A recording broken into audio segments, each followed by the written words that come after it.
Thursday, yes, 1 minute past 7. Go on.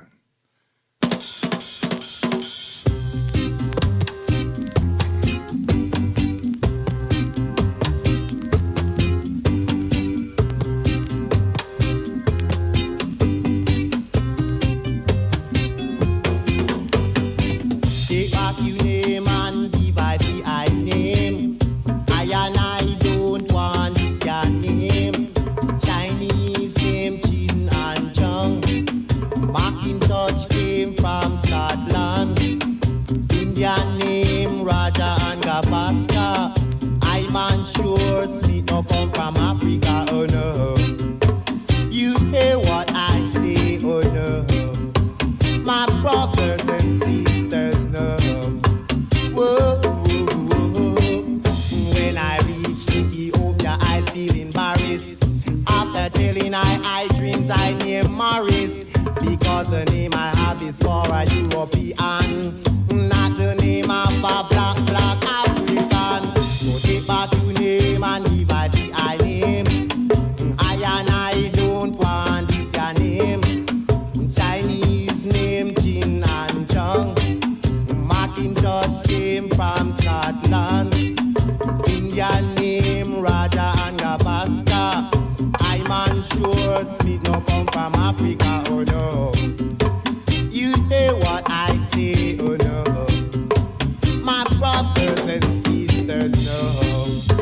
Whoa, whoa, whoa, oh no.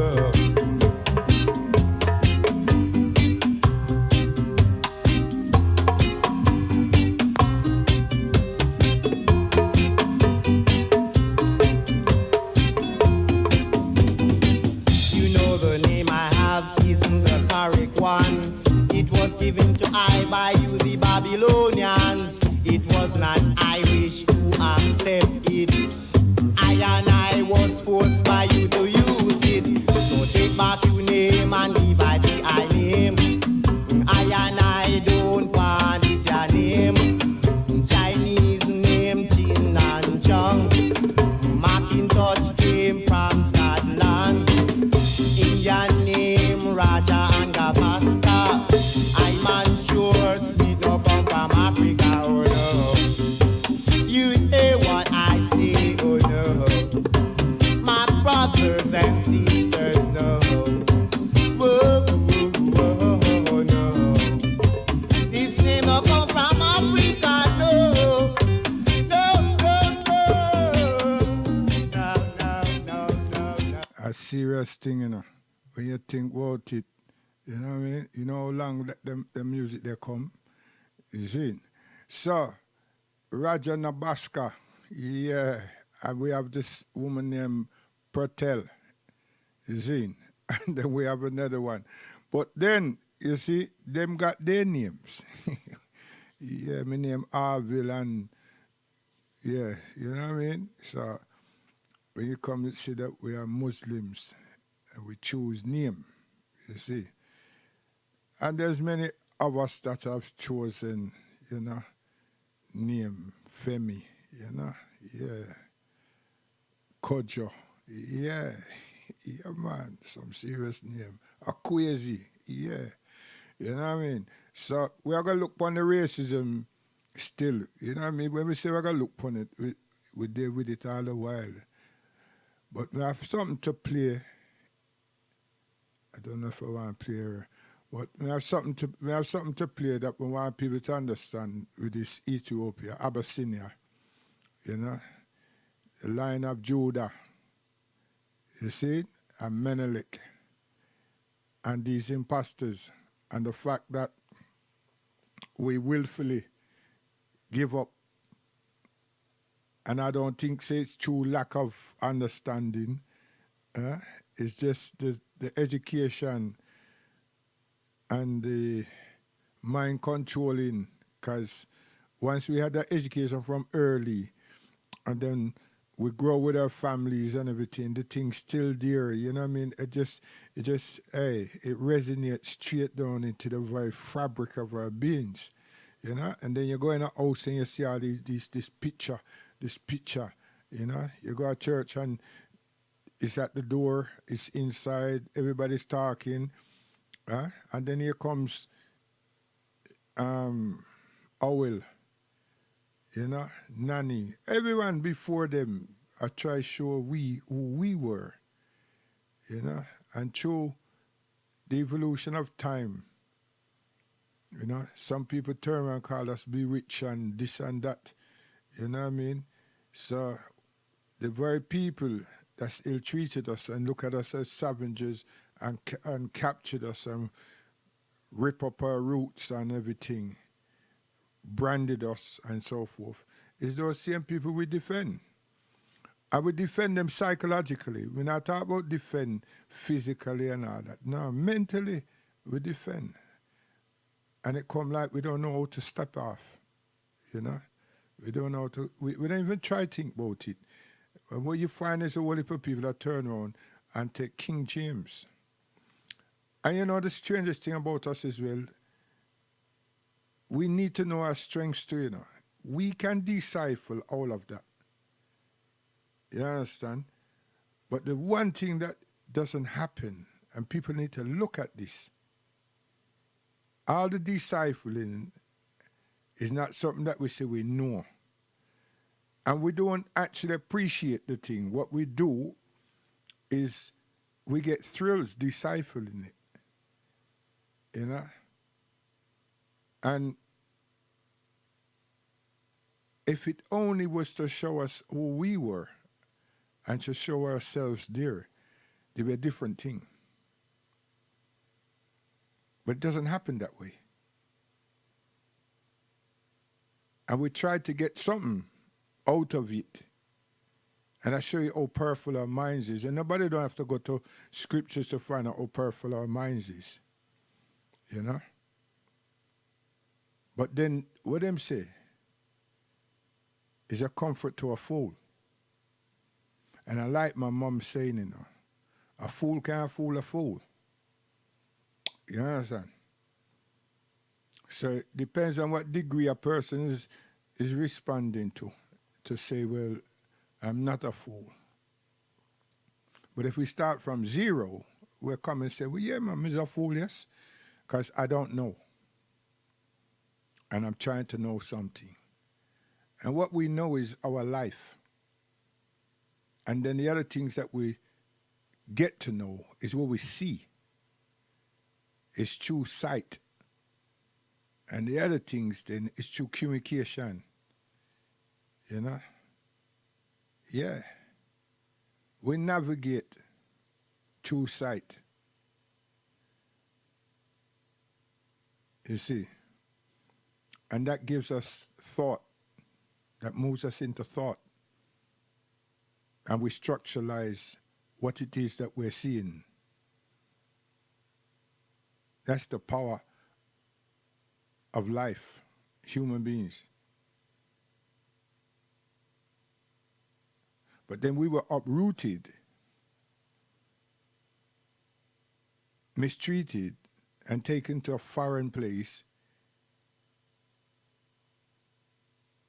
that we lost all our branches, which is our connections, and lost our roots. So we have to find ourselves. And that's what we should give ourselves credit for. See? We're people who have missed and continue to miss so much. So just surviving is what the Almighty gives to every human being on this earth. And we have survived. But it's how we have survived. And many millions of us have left this planet from the diaspora, not knowing who we were. And that's the dangerous thing of European people. And they haven't paid for it.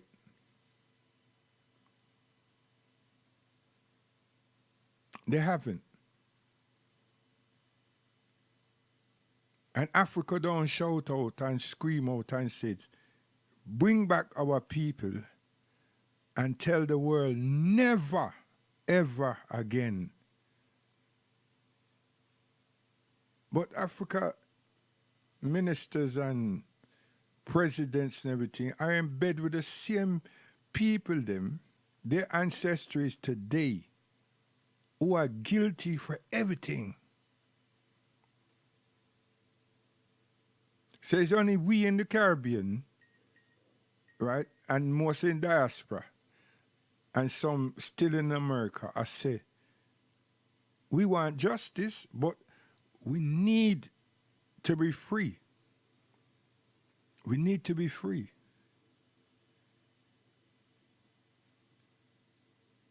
And you see the human quality and dignity of us people, human beings. Those people find it very difficult within inside them soul and them conscience to say sorry, to issue an apology internationally, universally, and help resettle. But what them do here now is still a resettle. They are deporting people.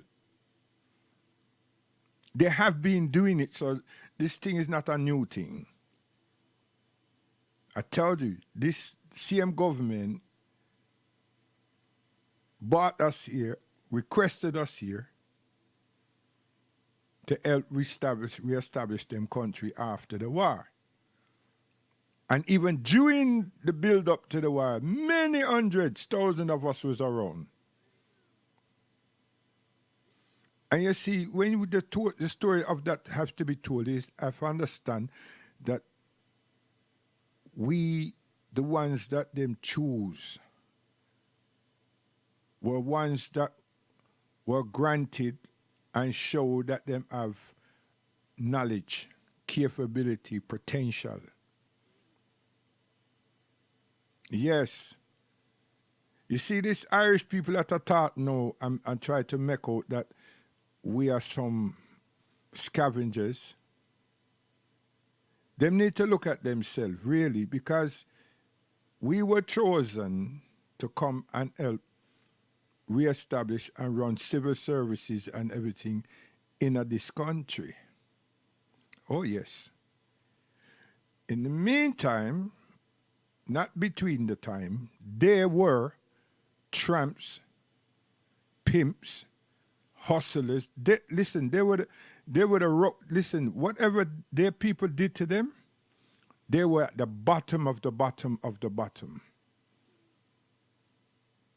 But some of the people them saw that best thing to do, instead of the reoccurrence of the plague and so, is to just ship them out. So all of them who were living low and all about the street and everything, them just drop them on some ship and drop them all across the Caribbean. That's before we entered the Caribbean. And them couldn't survive. From coal, even though them live on the street and them pick up scraps and what have you, but them gone somewhere now that them can fend for themselves and they not look, the society don't see them as a plague. And that's what Britain did. But they were lacking skills, let it be understood. Even though they wanted you also, because you were their servants, you were their slave. They wanted you to grow potatoes, vegetables. Even that you couldn't do, even though you come from Northern Ireland and Wales, and this is what you all did also. Nothing wrong with that. But you couldn't cope. And many of you died from the heat. And many of you didn't have no skills and didn't try with the Tainos and others to create something that you can live in. But here comes we now, the Africans. Huh? Here comes we now, the Africans, building habitats and structuralizing farms. Huh? That's what happened. And those of you who survive in the Caribbean, it's through our great-great-grandparents and yourself. The strongest of you went down to Australia, and they were robbers. They were criminals. And them kill whole heap of black people down the Soto. But in Caribbean, you find yourself as a disadvantage. You were not strong. You had minds. You were arrogant. But you weren't able to do nothing. So we help you. And you can go around the islands and see some of your offspring still there. And some of the men them that couldn't get them woman gone or dead or move off. You did get one of ours. So you have some African ancestry strings among us. And some of you were plantation owners that come back little more. So you have Macintoshes. Oh, yes. I know you want to talk. But you see how the transition work, black people? I tell you, we miss a lot of things. That's why we need education. We need to teach our children, and we need to reflect ourselves properly. We don't want to be on a hype about our life. We want the measurement of dignity and true realities. You understand? Because that's what happened. And it still happens. You see, Digicel and all that, a Caucasian. Where them there? How about the Caribbean, major place of Jamaica? Most of all the big financial structures and everything are Irish, Scottish, and Welsh. Oh, yes.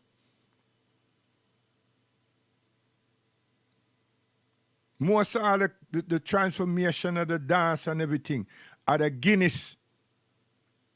And then the American come with a red stripe. And the boy them find that these people are willing to give them what? Sponsorship. So with them sponsorship, what they want to do? They want to see underneath for we girls, them, for we women. So decadence came. Foreign transplant is right there on the island too.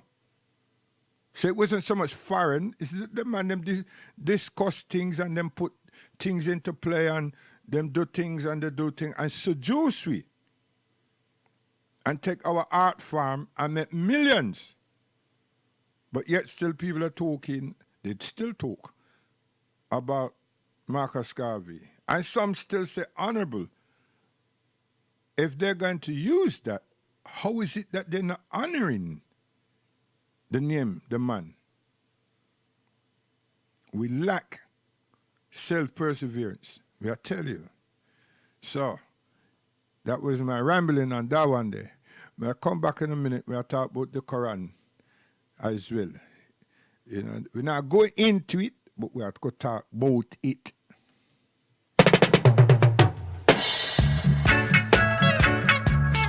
Whoa, whoa, whoa, whoa, yeah. Whoa.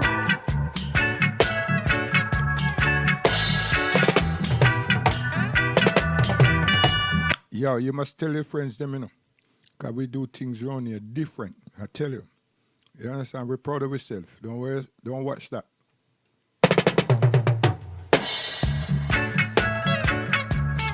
Whoa, whoa, whoa, whoa, yeah. Whoa.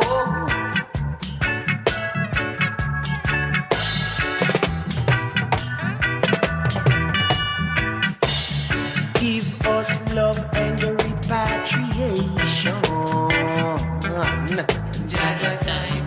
We don't want no explosion. Give us justice and righteousness.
of Jaja. Jaja's time has But only with a clean hands and a pure in heart shall you reach there. For Jaja time has come. People, let me tell you. For Jaja time has come. Oh, yeah. Jaja time has come. This is a time of repatriation. Jaja time has come. Not a time of imitation. No way. Jaja time has You come. get to be of the iration, the nation. For Jaja time has come. People, let me tell you. For Jaja time has come. Oh, yeah. Jaja time has come. That time has come now. Jaja time has come. Yeah. Jaja time has come. That time has come Jaja now. time has come. Yeah. Jaja That time time has has come. come. That time has come. Jaja That time time has has come now. See, we can't run from myself. You understand? So it's the way I was grown, you know what I mean? You can't just say how me born, how me grow. You understand? And that's important. But then it's not just me. It's lots of us. Hundreds, thousands. I've go London and countryside. It's just because we don't get the opportunity to go on somebody radio and a frequency or some symposiums regular. You understand? And it's not the talk that we want to talk. We want to educate. We want to inform. We want to motivate. And most importantly, we want to tell our children of our existence. You understand? Because the evolution of time that we have been here, yeah, we should have done much greater things. We ain't done nothing great, really. You understand? And I say really this way because some people go turn and tell you, say, oh, you know, a couple of our artists, there was that, the Royal Albert Hall and there was in the symphony and this. No, stop it, man. And then another one going to tell you, say, that this body and that body run for England. And another body going to tell you, say, that this body and this body play football for England. Stop all of that foolishness. See? Because them theatrics things was to just submerge us into false pretense. See? And we love up them things too much. Right? And because it is got away, when we are victimized, a great proportion of a gone sleep, you know. And another lot turned around and said, but them does behave bad anyway. Huh? And then all the police them and the media for those turned around and said that I had this, I have that, and them say it was thieving. And who say this? Are we? I don't get no evidence of nothing, no proper information about nothing, and we just do that. Because we haven't got priorities. See? The ones that come here all 47, all the way up to 69, them have some serious priority because they work together and them trust one another. And we, their predecessors, what the hell we are doing? We are their children, grandchildren. What have we done? And the one even come before me. Rufuses got opportunity to go university and everything and turn out to be rotted fools. And not fool, just disrespect, disconnect themselves completely. And why is they were doing these courses, you know? They want information. And them get information and many of them write about our experiences here. Do you know how much people graduate and writing about the New Cross massacre? At Goldsmith, Bullmarsh and Avery Hill and the YMCA? Then write them life. And many of them write all about Brixton and what this place in Tottenham, Broadwater Farm, They never resisted it. Them smiled, them said, this is in my manner. This is easy now. 3,500 words, 10,000 words. I got that lockdown. I can see them. And I know them. Hundreds of them, not just them couple feet, 2, 3 people. And they all pass. Based on using the tools of our frailties. Not even our frailties, you know. Our misfortunes. Our misfortunes. I was in some of the dissertations where people was saying that the new cross is us. That's why we have not responded. And someone asked them, the person, which is like after lunch, you know, this thing went on for the whole day, asked them, did you go on the march? Yeah. That which you said, did you ascertain that from families, people who were at the party? You know, how did you come by saying such a thing? Come on, you must. What? You know, somebody was not happy about something, and someone was told to that they had to leave. They weren't invited. So we all want to know, where did you get that? Where did you get that? See, all these little sound bites was going all around. So when we leave now, we're going down a bullmush now. Because we're assessing, you know. Are the same thing. We don't leave the same day, you know. Next month, we're down this, so. Same thing.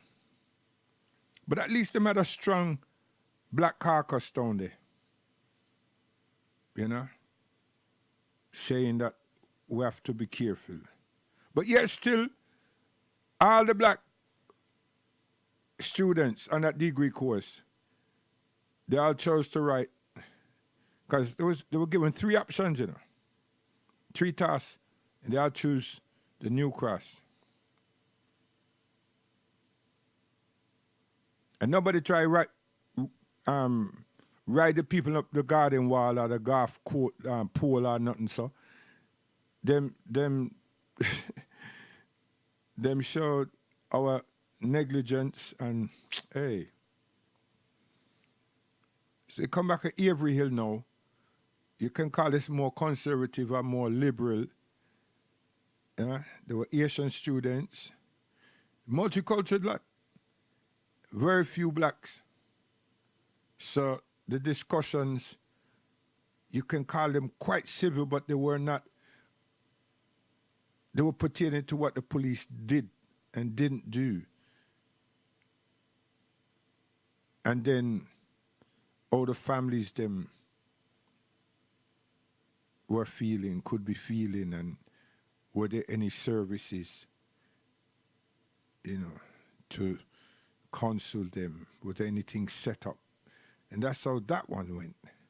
By the time we get around to Goldsmith, it was a mixture of that one and the YMCA.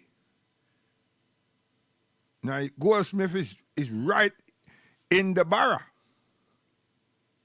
But that didn't have nothing to do with it. My brethren Courtney Tulloch is them just structuralize the course. You see? Them just structuralize the course. So it was more about assessing the strength of the course and the capabilities, the potentials of the facilitators, the tutors. And I accepted that from him. I not run no course. I just assess and evaluate.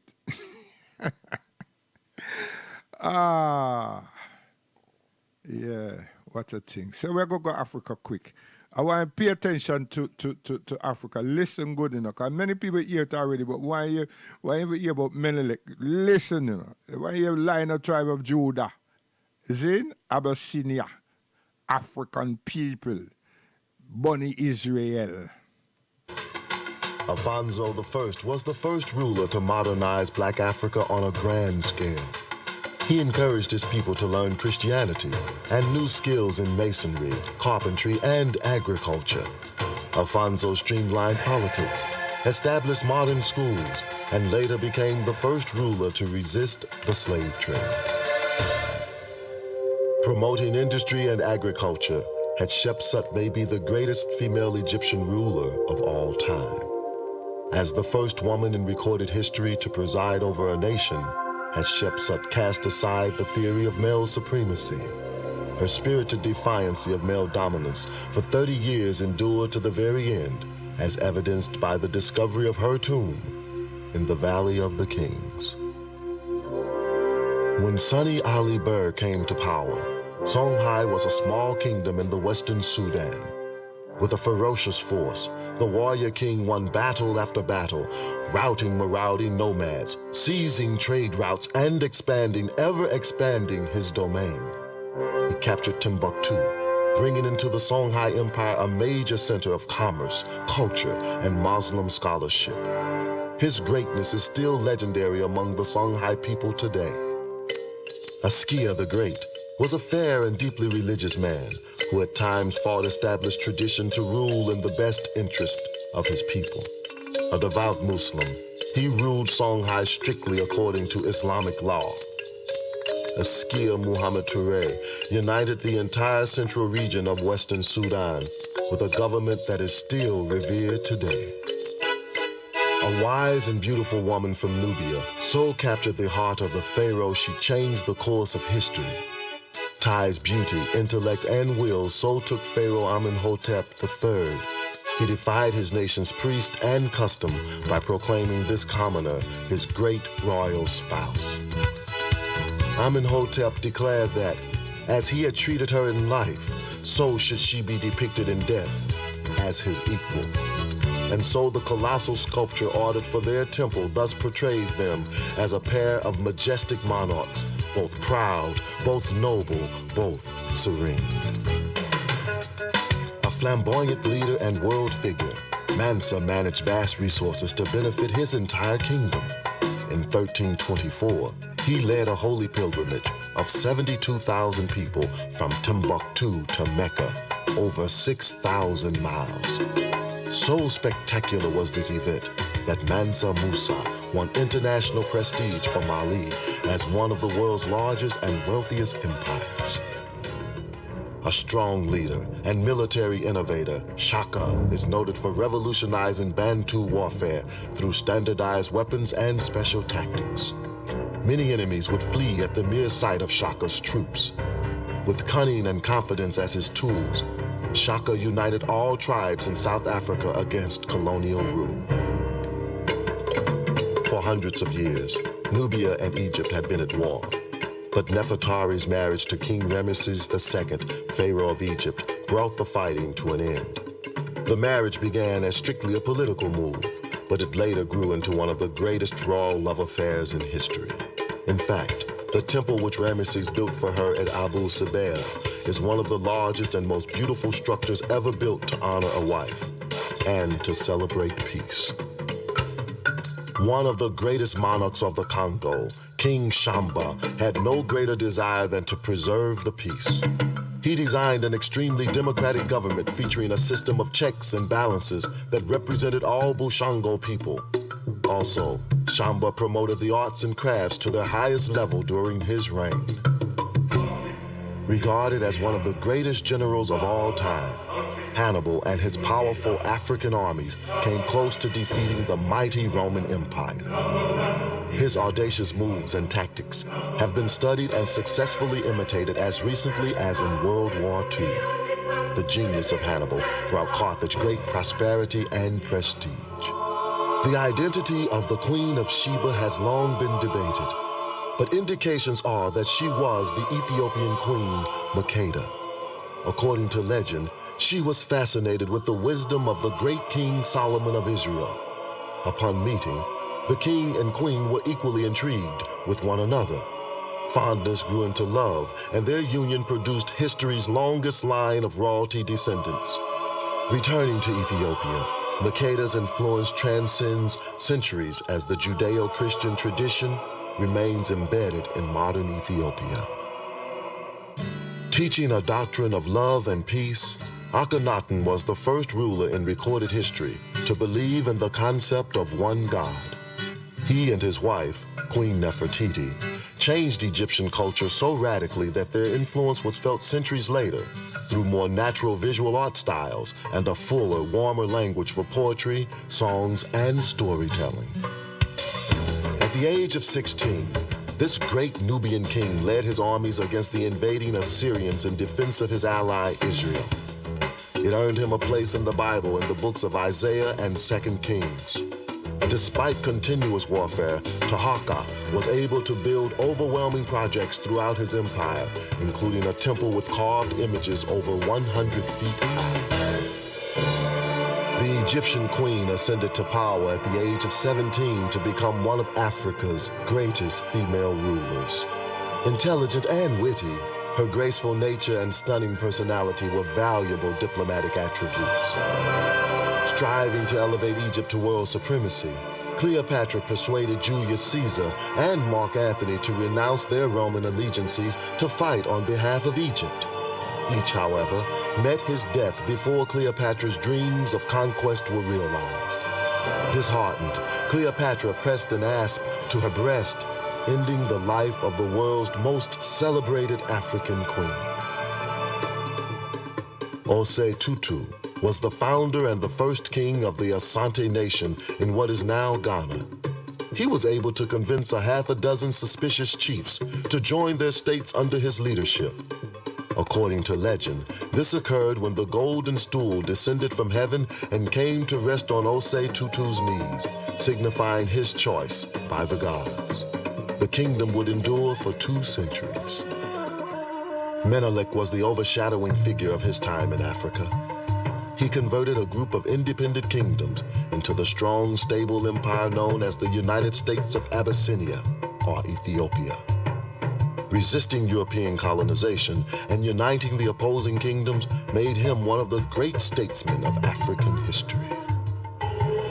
Though dead for nearly 100 years, Nihanda remains what she was when alive, the single most important person in the modern history of Zimbabwe. When English settlers invaded in 1896, Nihanda and other leaders declared war. At first, they achieved great success. But as supplies ran short, so did battlefield victories. Nihanda was eventually captured and executed. Although gone, she was not forgotten, and is still referred to as Mbayu, grandmother, Nihanda, by Zimbabwean patriots. Khama distinguished his reign by extracting technological innovations from the Europeans while resisting their attempts to colonize Bechuanaland. Advancements included the building of schools, scientific cattle breeding, and a police corps which practically eliminated crime. In 1875, Khama appealed to Queen Victoria of England to protest English settlement in his country. The English honored Khama and his call for continued freedom for Bechuanaland. For half a century, the Basutu people were ruled by the wise and just founder of their nation, King Mosweswe. The Basutu had to fight for their survival against plundering Africans, European colonialists, and particularly the Boers. As the relentless Boers were about to annihilate the Basotos, Mosweswe persuaded the British to make Masutu land a protectorate, a diplomatic coup that helped to assure his nation's survival and to assure Mosweswe a place in African history. Nzinga of Angola was an astute diplomat and an excellent military leader. To arrest the swelling influx of slave-hunting Portuguese, she waged war for nearly 30 years. Because of her quest for freedom and relentless drive to bring peace for her people, Nzinga remains a glimmering symbol of inspiration. Samori launched a conquest to unify West Africa into a single state, spanning 100,000 square miles. In each city, Samori built a mosque, a testimonial of his devotion to Islam. During the 18-year conflict with France, powerful Samori continually frustrated the Europeans. His astute military prowess prompted some of France's greatest commanders to entitle the African monarch the Black Napoleon of the Sudan. The people of Dahomey often refer to their monarch, Behanzin, as the King Shark for his strength and wisdom. Behanzin maintained a strong army to defend his nation's sovereignty, including a division of 5,000 female warriors who were noted for their formidable zeal in battle. A fond lover of the humanities, Behanzin is credited with some of the finest song and poetry ever produced in Dahomey. Yes, this is that was definitely us. That was our ancestors, you see. Now, Menelik and Solomon, why do we, the children of the slaves, in the diaspora, that's evolved from our great-great-grandparents, substitute that for King James Bible and substitute Menelik's family for Saul Paul. It's a shame, black people, African people. And on the continent, what I am saying, them know this for hundreds and hundreds of years, you understand? Come like them frightened for Europeans. You see? Now Sudan and Britain, them come like what's that film with the boxer and everything? Them come like that, and they see Britain, them don't give up nothing. They don't accept that they are wrong. They don't want to apologize. Them just a very revengeful people. So, when you know the striking history of Sudan and the other conservative that them grant him for winning war, Churchill, you can tell your grandchildren them about the thugs and the murderers, the hundreds of thousands of people that were slaughtered in just a day. You see that gun they call a Gatling gun? That gun they did some severe danger. Hey, seriously, even the Indians, that gun they did some serious problem. And the problem is murder. Them say over 270,000 people in India got Gatl. It's Gatling gunman. But in Sudan, nah. And then them come back again at Sudan. And the Mahdi, making sure that what the little them learn about Al-Islam, they were not going to let that strength come and beat them. This is Britain. They will never forget. So you see, when them join allies with these people from the Caucasus Mountains of the Union of Soviet Socialist Republic, you have to ask yourself, what was the deal? What was Britain gaining? And it has something to do with fireworks. And it's nothing to do with no Guy Fawkes. You see? And all these people, them are scientific, but madness in them brain. Because the eugenics program, and not just Russia, you know. It's not Russia stuff, a lot of them. It's not just Germany, you know. It's a number of them are work on that thing together. It's just that Germany took that thing straight into Africa, Nubia. Yes. And the rest of them are try work it out in Europe. But you see, when that's something they finish, allegedly, a lot of those people are transported into the place called United States of America. Follow the trail and you see that is just armory, the development of armory and science. And the labs of science is dealing with scientific warfare. Okay?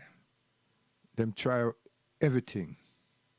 Them try to create everything and not working on human life and human improvements and human development. That was their problem. And they wanted to be superior. All of them together, you know. But you see that Austrian, he wanted to go in a different direction. See? So I want to know the rest of that. You understand? You know the rest of that. Listen to this tune here before we go somewhere else.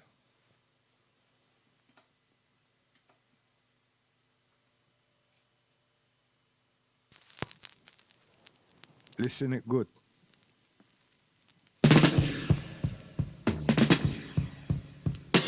See in the beginning, Jah created the heaven and the earth. Then he created male and female for them to come together and to give birth. Then why on earth does the daughters of Zion take those tiny little wine biscuits and show the natural birds? And when that didn't work, they invented the abortion law, and making it legal for the daughters of Zion to commit an act against the law of Jah. No tell I. Is that right, I sister? You say the automatic pistol remote control. The automatic pistol remote control. And me say sure where the birth control. Sister make me love up in a heart and soul. Sing it say we love her in a heart and soul. Sister say we love up in a heart and soul. Why not dead you shouldn't dash it away? Why not dead you shouldn't dash it away? Cause that child coulda be that star of tomorrow. That child coulda be the end of your sorrow. Why not dead you shouldn't dash it away? Why not dead you shouldn't dash it away? Say remember how it was in the days of fall down in Egypt. They tried to give the birth control to Moses' mother. True, them never want her to bring forth a leader. But true, Moses' mother was smarter. She bring forth a leader, you know. Lead Jaja children out of Egypt. Lead Jaja children out of bondage. Say why no dead you shouldn't dash it away, sister. Why no dead you no fit dash it away? Cause that child coulda be a star of tomorrow. That child coulda be the end of your sorrow. That child coulda be a lawyer or a doctor, or even a barrister, a leader for the children out of Babylon. I would say the automatic pistol remote control. The automatic pistol remote control. And me say throw away the birth control. Sister make we love up in a heart and soul. Sister make we go down in a heart and soul. Come make we love up in a heart and soul. And make we go there in a heart and soul. Say why no dead you no fit dash it away. Say why no dead you no fit dash it away. say why no dead you know fit dash it way. Go there in a heart and soul. Sister make we love up in a heart and soul. I sing me say we rub up in a heart and soul. So that child could give you a sweetie when you are growing old. And you have to go there in heart and soul. I would say go there in a heart and soul.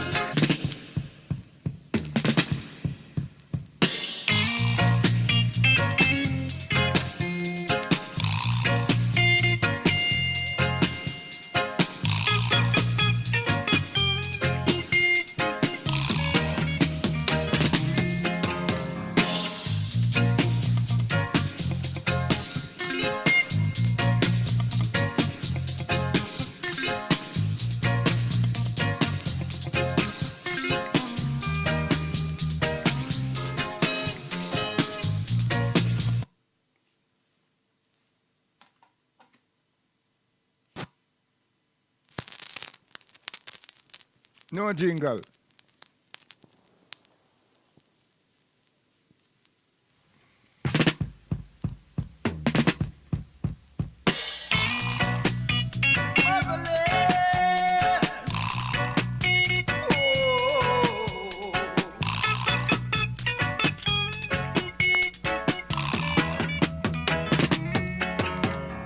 Motherless children have a hard time. Oh, hate to see. Motherless children have a hard time. That's why we are running wild. No one to make no decision, and we are up against separation. We're fighting for survival. Keep away starvation. Whoa, how are we to make me a butter down so? Buttering down. How are we to make me a butter down so? Oh, I would like to know. Oh, why a poor guy like me have to be in this misery? Oh, won't somebody see my feet? Come on and set me free. Tell me, how are we to make me a butter down so? Buttering down. How are we to make me a butter down so? Oh, I would like to know.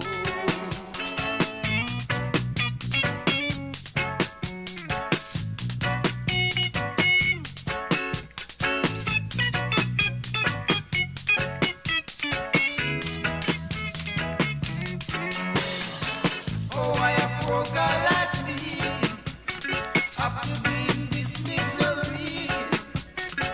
Oh, somebody heal my plea. Come on and set me free. Tell me, how are we to make me a butter down so? Buttering down. How are we to make me a butter down so? Oh, I would like to know. Why a poor guy like me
my plea. Come on and set me free.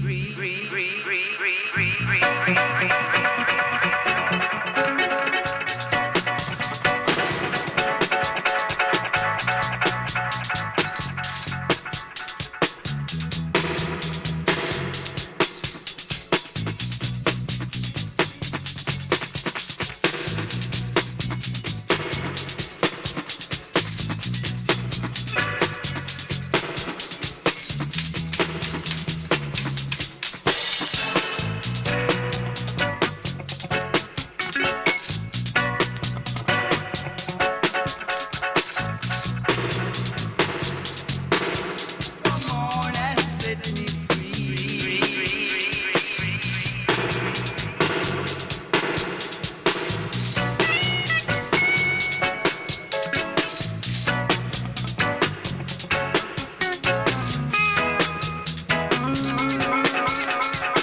Why you broke a like me after being this misery?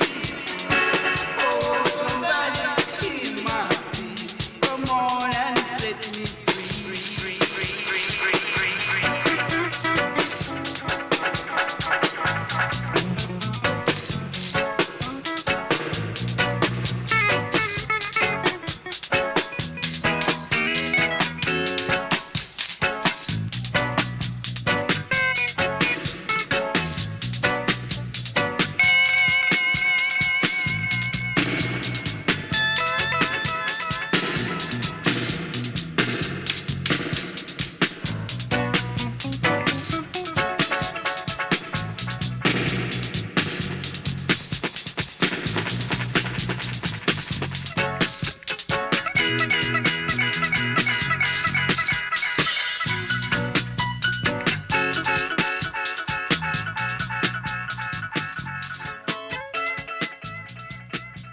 Yes.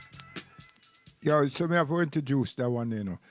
The mighty Stafford from Mafia Tone. Him last set of productions them release. Yeah, before him left. You see? Me I do all them things there because all the different ones that come to London. Is it tomorrow or Saturday? You see? And hey, principal, you know, say we do the time change selection. You see, you in bright lights, yeah? You stir up the thinking of lots of people. So you know have to do nothing. Innit? You have to hurry up. You understand? You have to hurry up, star. You have to gather the troops them because some people are get close to it. We don't mind, you know, but you know what? Them a market themselves big. You understand? Yeah.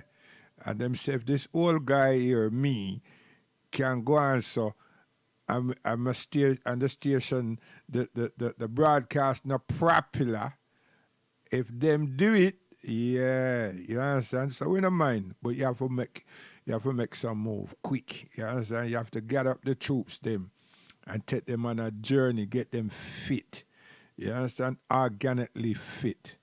So I'm gonna show you something that you know me, because we don't want to come with a DJ like them before. We want to come with a DJ different, chanting different. You see what I mean? Yeah, we might want to listen to this thing, you know, because this is how these people used to abuse us, and it hasn't stopped. You know what I mean? Yeah, man, because one of our own people, you know, run me out of office. You understand? Yeah, run me out of office. Just like this, you know, cross-question me and treat me like a juvenile, like me commit a crime. But him do it because he could. You see? Misuse me. Watch him.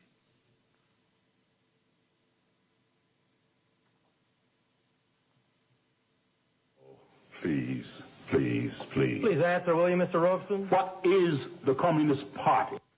Are you now a member of the Communist Party? Oh, please, please, please. Please answer, will you, Mr. Robeson? What is the Communist Party? What do you mean by that? Are you now a... I was told by one of our people, you know, me not check for no Muslim, you know. See? And me never go there about no Muslim, nothing. Me never go there discuss religion. Me just go there to present an idea that I have, I had it documented, PHSE, in other schools them, yeah? And at the end of every term, right, have our children them, our young people them, recite some poetry, write some poetry and recite them. You understand? Either them recite them themselves or they give to some other students them to recite. See? So we are look upon the George Padmore realization come from there. As into give the young people them that type of Caribbean exposure energy here in England. You understand? Everybody do them thing. That's why me say me can't take a one who go tell me say that Michael and Herman them a listen star. Anyway, one day I come back to them. But you see how them quiz this man here?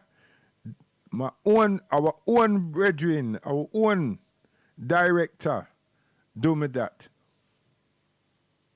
You can lie if you want to lie. You can come see me too.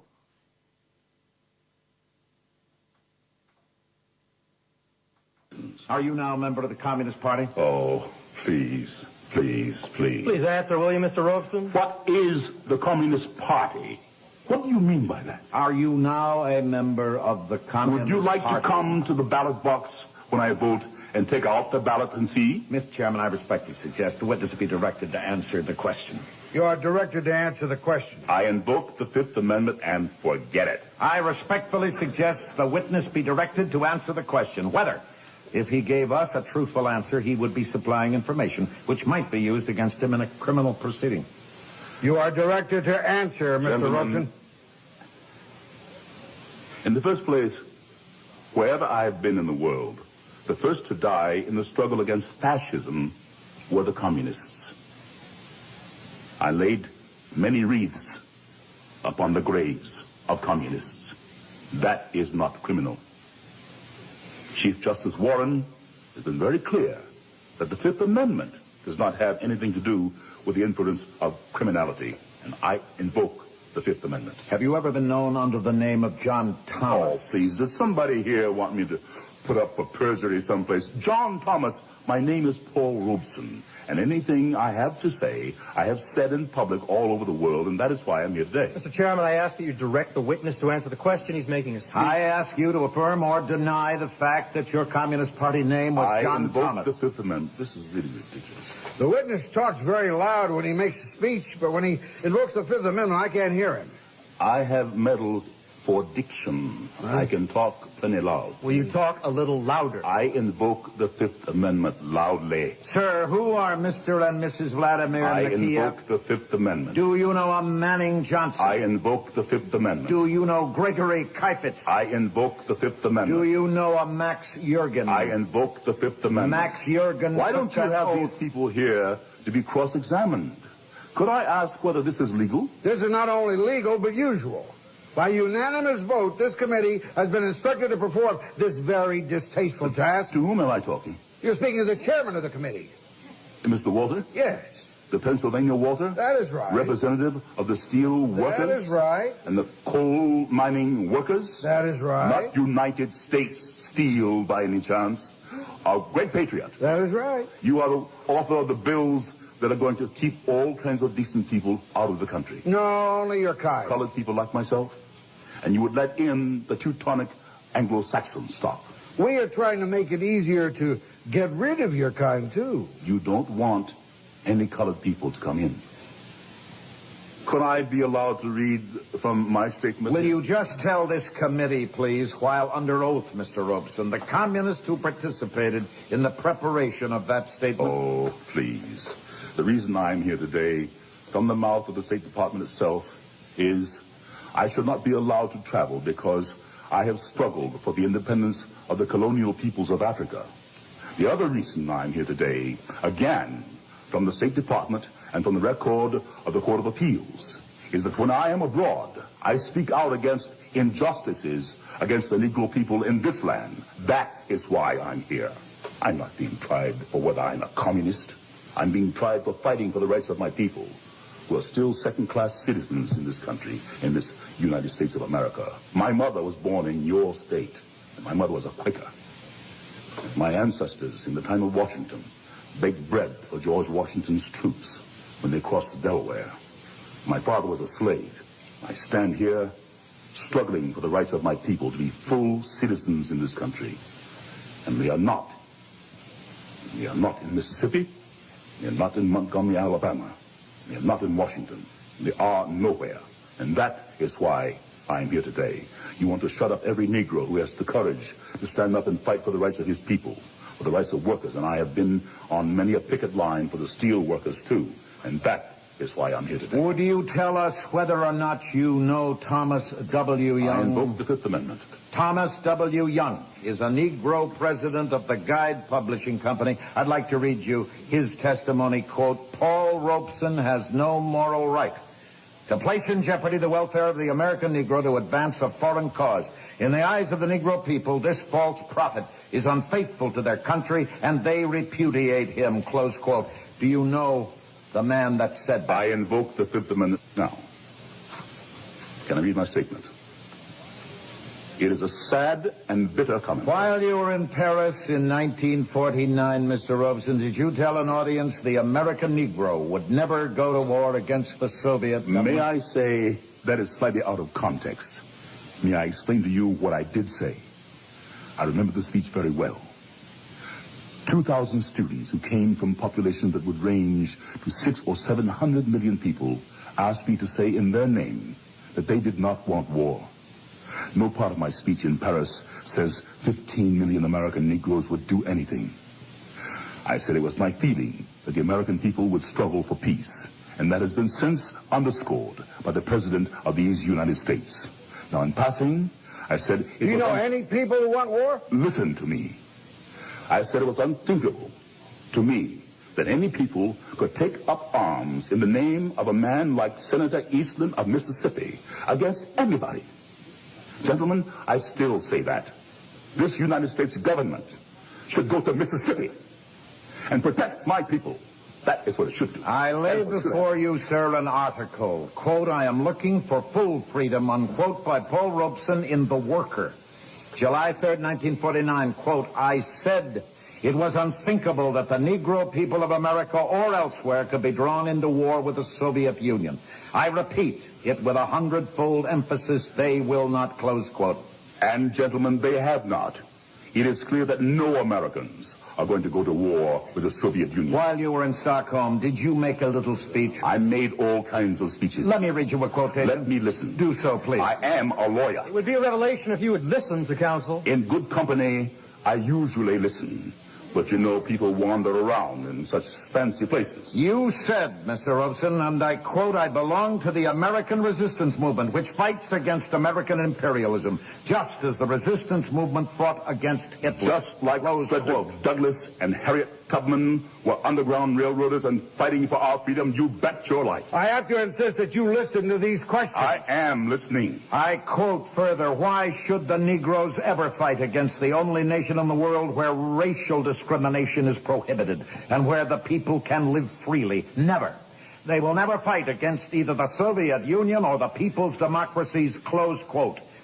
Did you make that statement? I do not remember, but what is perfectly clear today is that 900 million people, other colored people, have told you they will not.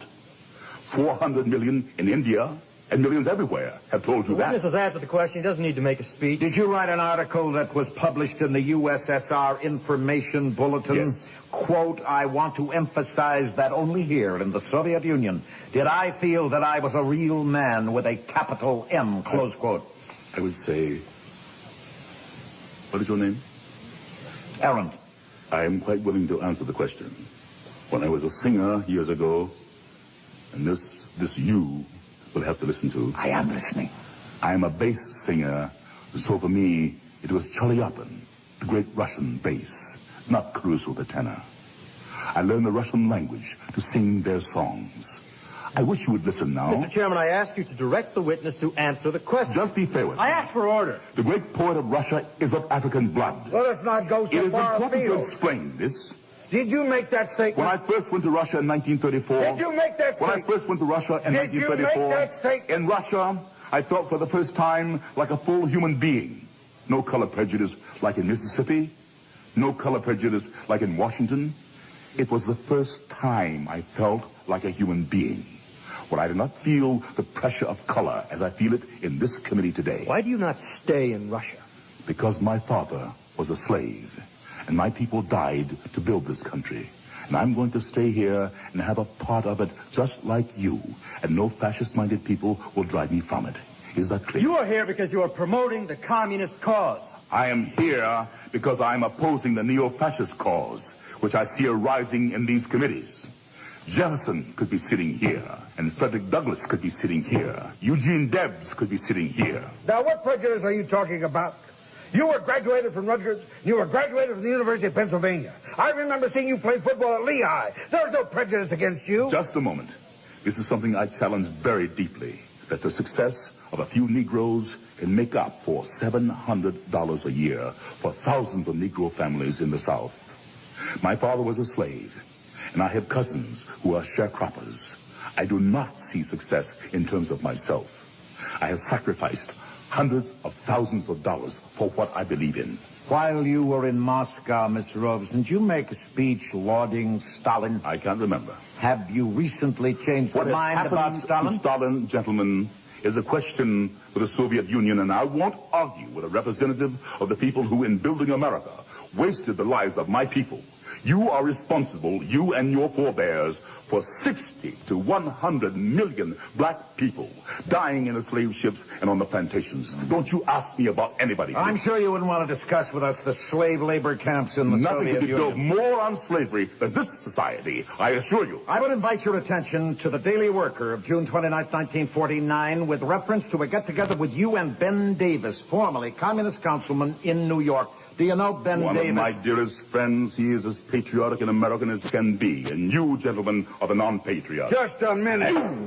Are the un-American. The hearing is now adjourned. I think it should be. I've been doing all of this that I can. Can I read my statement? No! The meeting is adjourned. It should be. Serious.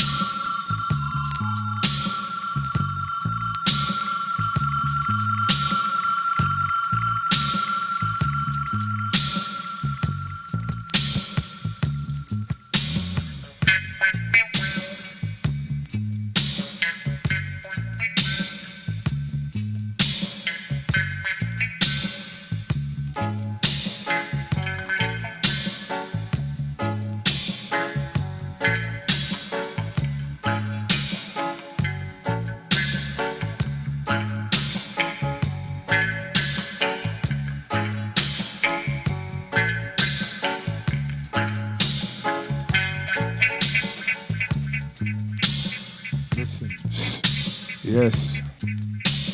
Listen.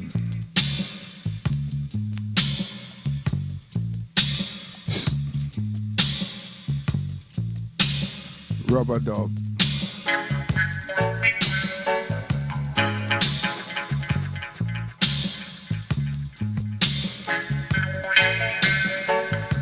High grade. Set the bright lights.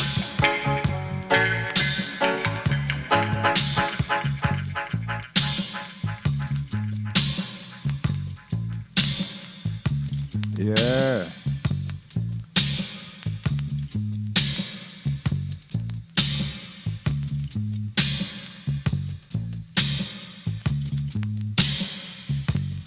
Oh, what a hell when you end up in a jailhouse. La da da da da da da da da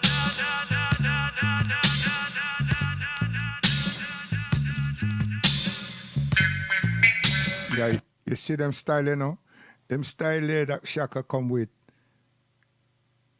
Mafia tone of them style they smooth. You see? I tell you. Yeah? Yeah, man. Stafford at them style they smooth. See? Up there Birmingham. So when them come in London, you know, you see? Him kick up rumpus round here. I tell you. I feel him production these years.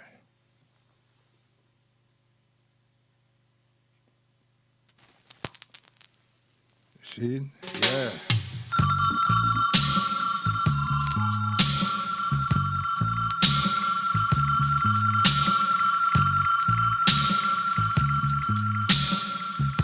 Smooth. We may talk about Mellow Man.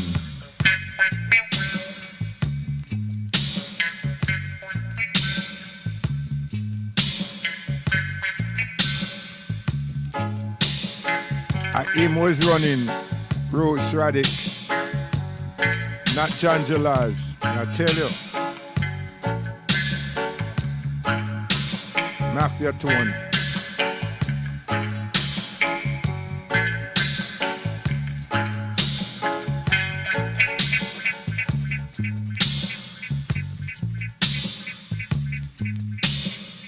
See, you have to learn how to build rhythm, see? Not computers.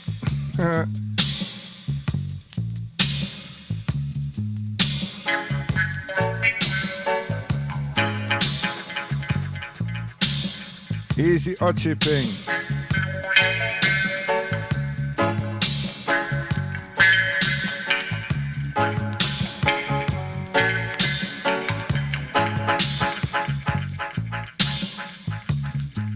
Yes, bright lights. High grade, easy. No samples, man, no samples. Proper things.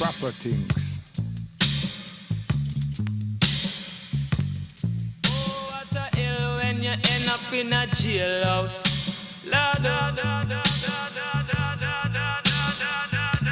See? I saw the tone used to do it. Smooth.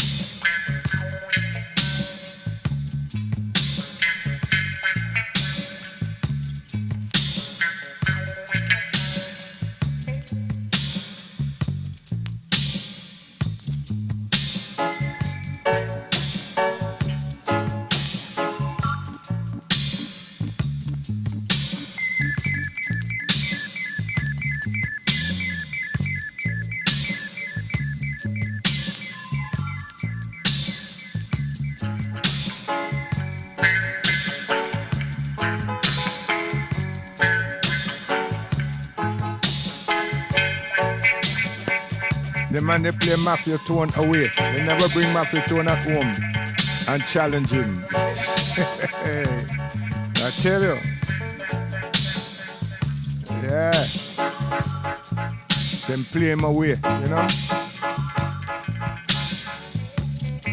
So when they put some lashes in them, nobody there London know about it. Only the ones who travel up to Birmingham. Yeah, man.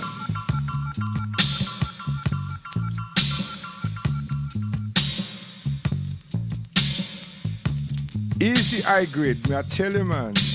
Wholesale. Watch it. No retail, you know. Wholesale, man.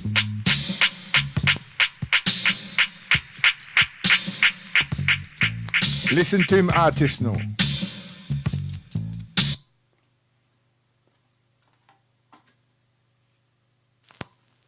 Earl Cunningham.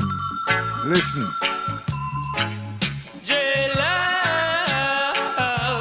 I don't want to go in a jailhouse.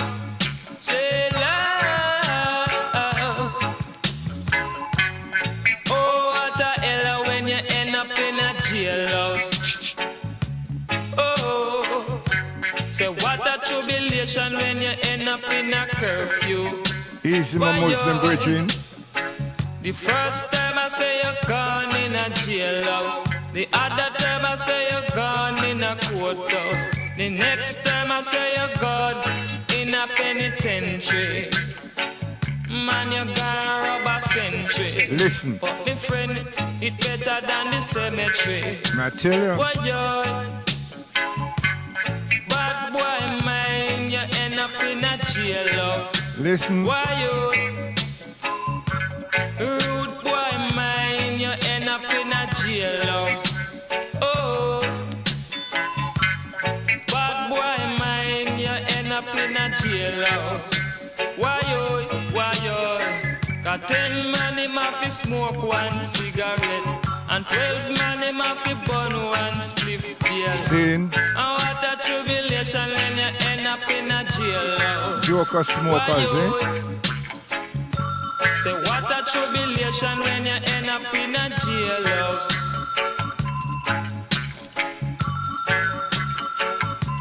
Earl Cunningham. Oh, what a hell when you end up in a jailhouse. Lord, oh, what a hell when you buck up in a roadblock. Let me tell you, Earl Cunningham, Next man. time I say you're gone in a jailhouse. The other time I say you're gone to the courthouse. The other time I say you're gone in a penitentiary. A man you're gone spend a century. I say it better than the cemetery. I tell you. Why you rude boy man, you end up in a jailhouse. Why you Social science. life is so hard when you're down in the jailhouse. How much kind of cemetery? 12 man have to smoke one cigarette. True. 10 man have to burn one split. See. Man, I say it jail when you end up in a jailhouse. Joker smokers. And then you're gone in a courthouse. Next thing you find yourself in a poorhouse. That shit. Why you bad boy? Ride it, ride it. I don't want to go. See that mix there? Mafia tone, man. Life is so hard. Not the mad professor, Mafia tone. Bad boy, I go feel it. Bad boy, I go feel it. Down in the jail. Yard style. Behave yourself, bad boy. Watch you ride I go it. feel it. Down in the jail. Ride it, ride it, ride it. Listen. Study. Easy bright lights. Proper things, high grade. Ride it. See all the sisters them? Rasta sisters. Irie. I tell you. Flashing them hips, man. Irie. Some man dribble. Why the sound clap? Smooth. Yeah.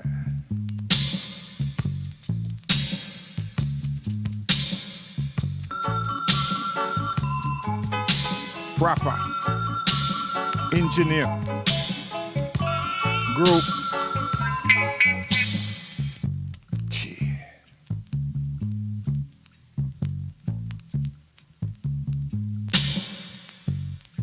I saw you build tune. Spend good money, get good engineer, technician. Yes, so we are going through a certain thing now. So here what now? We get to understand that this fight, this argument for, I mean I support it, you know, this argument for Trafalgar Square and everything. See?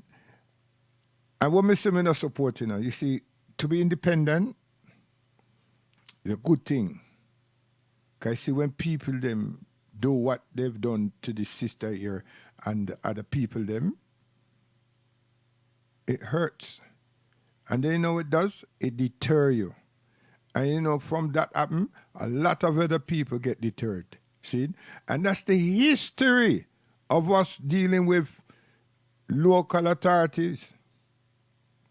Where you think, say, when they pull the plug and remove the fundings everywhere, all those projects that everybody did know about and hear about and use and everything, they all went. They all went. Because they were depending on finance to keep them going. And they wasn't reaching out to the massive other community and do what our parents or ancestors did and trust each other and just run a partner and say, listen, this is valuable for us. And we need to hold on to it. Because it's not for today, it's for tomorrow's tomorrow. So we lose. There's not a borough in England, there's not an area in England beside Liverpool, where any structures has retained themselves. And even those in Liverpool, them kind of like, they're like museum pieces. Them just carry the name. Me talk Upper Parliament. I'm speaking of Upper Parliament in Liverpool. See? Them carry the name.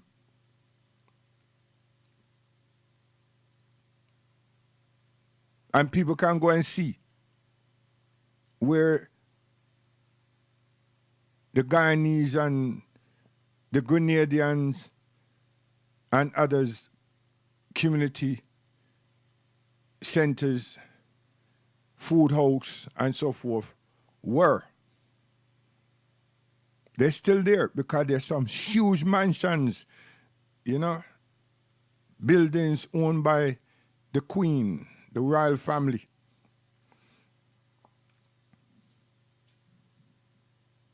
If you pass them, you think say you was in what you call that place? Victoria.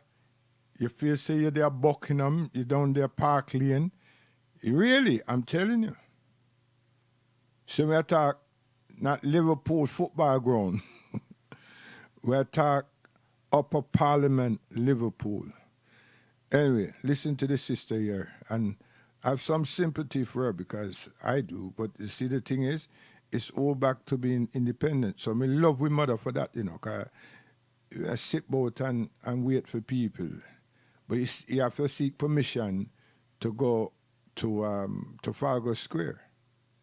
But you see, when people them get something that you know, and them know what it can do, and you can be independent of it, then them frustrate you. And they make calls, and them send letters, and so forth. And all the people that you feel so that is part and parcel of something, the tool is already real. And he, she, who is the next one, they're not available to you. But you see, our last month and the month before last, they were all available. See? This is the type of thing that they do. And it breaks your spirit.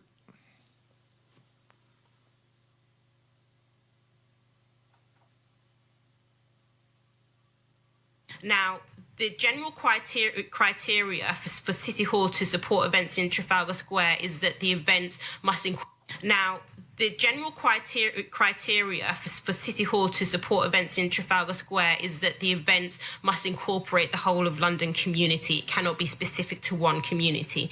Now, of course, Sankofa Day incorporates the whole of London community. It is not just for black people because this is not just black history. This is British history. Slavery is British history.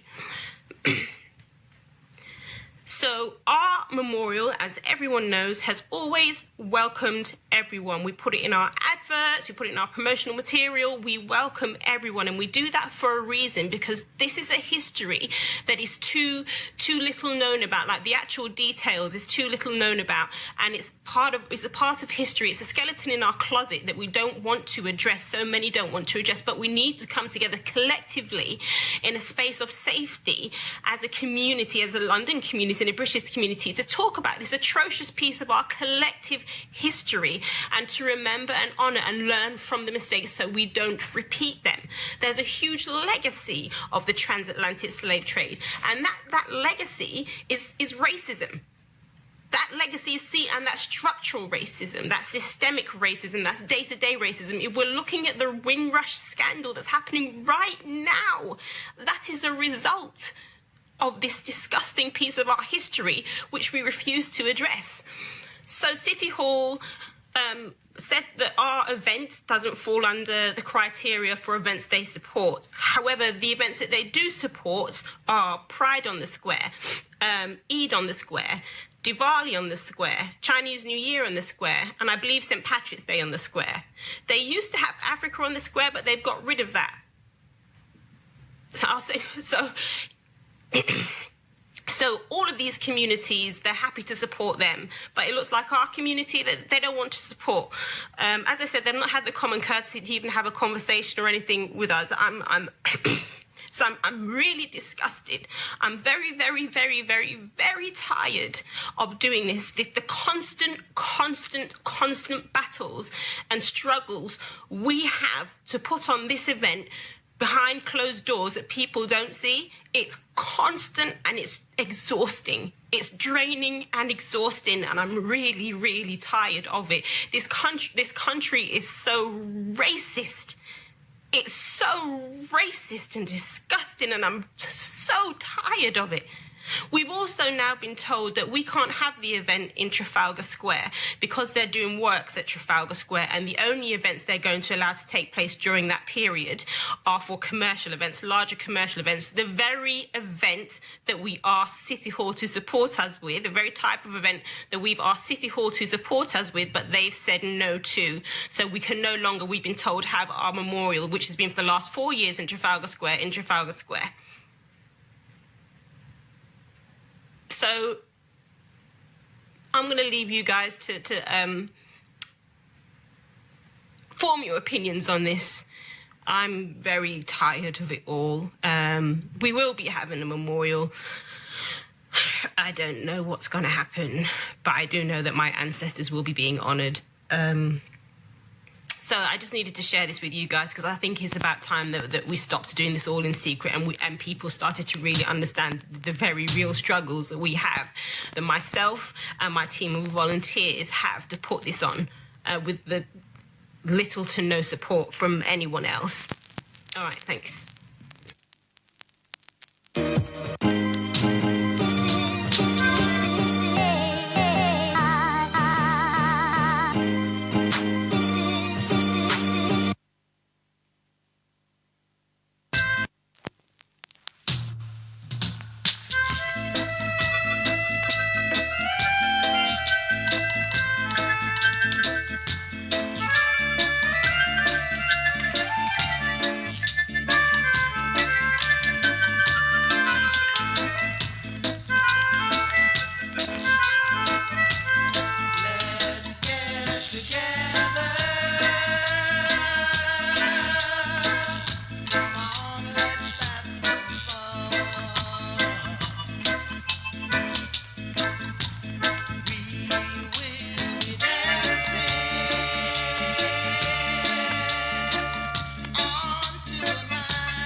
yeah.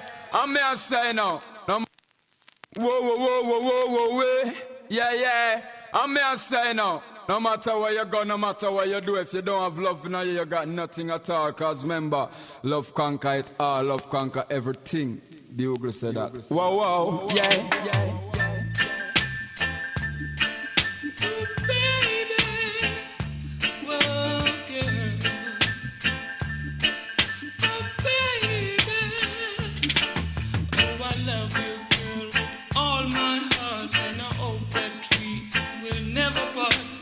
Baby, don't let me wait in vain. Oh, I pray each night and day that someday, chica, I will hear you say you love me. Don't let me wait in vain. Loving you isn't easy. No. It's more than words can say, oh baby. So baby, don't let me go crazy. Cause without your love, I don't know what I'd do. See, and so we used to deal with things. You understand? We don't want to tell her, say, true, we can see a batty that me love her and all them foolishness. You understand? And this was Stafford again, Earl Cunningham. Yes, you see, depending on, you know what I mean? You see, last year, I just bashed that last year play City Hall.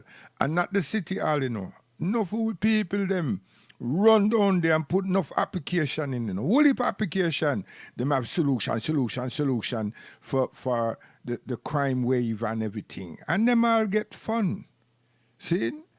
And go down there, sell out them people and get money. And this is a history of England. You understand? When the new wave came around. Right? That's why all the so-called projects and all them things, they're gone, you know. Because the people them just do it. The intention was right in the first place. You understand? But when them start see that them learn for right and put programs together and everything, it become a regular every year. See? And different jokers them in local government stifle too.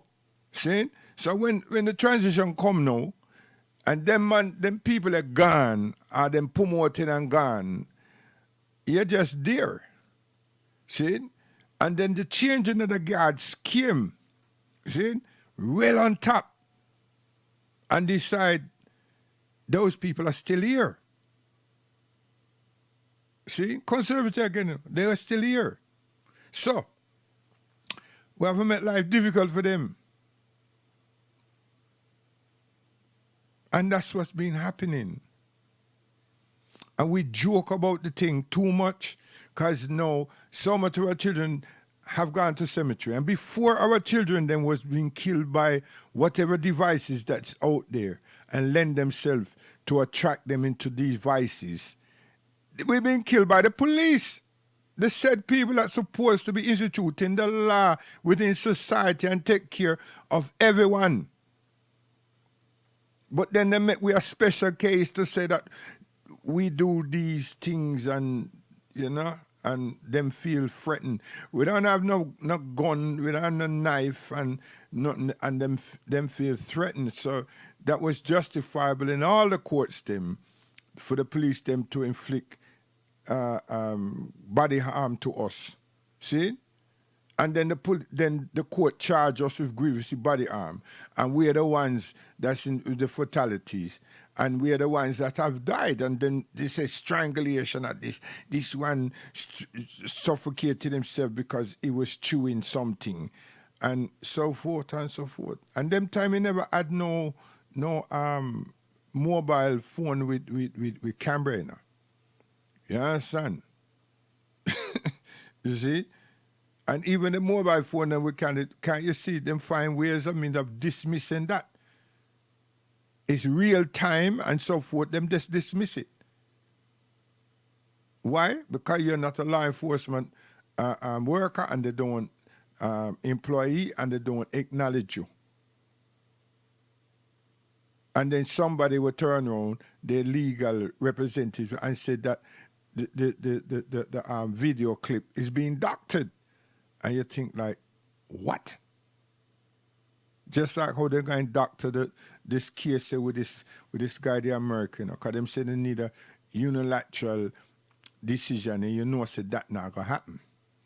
So I'm trying to find out if that's what happened to Cosby. Them, you know what I mean? It was, wow. You see what I mean? So they just put that out there to make you understand that them controlling or them regardless, you see. But this thing here, independence. No, the carnival that make all that money. Why the carnival can't give them some money? Because the carnival don't see nobody. That committee don't see nobody. And the people them that's in that is not us. There's a few of us, but they're rogues.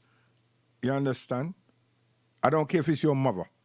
See? Because you're going to get vexed out there, some of you, and say, where am I going like that for? And my mother do all the work. Which work? Which work? She's supposed to know the history of the carnival, how it got here, and the reason it shouldn't be here anymore. It should have been stopped long time because we didn't take care of our affairs. And that was a placebo to deflect us from it. That's what it was used for. Someone was killed, murdered, before, just like the Lawrence.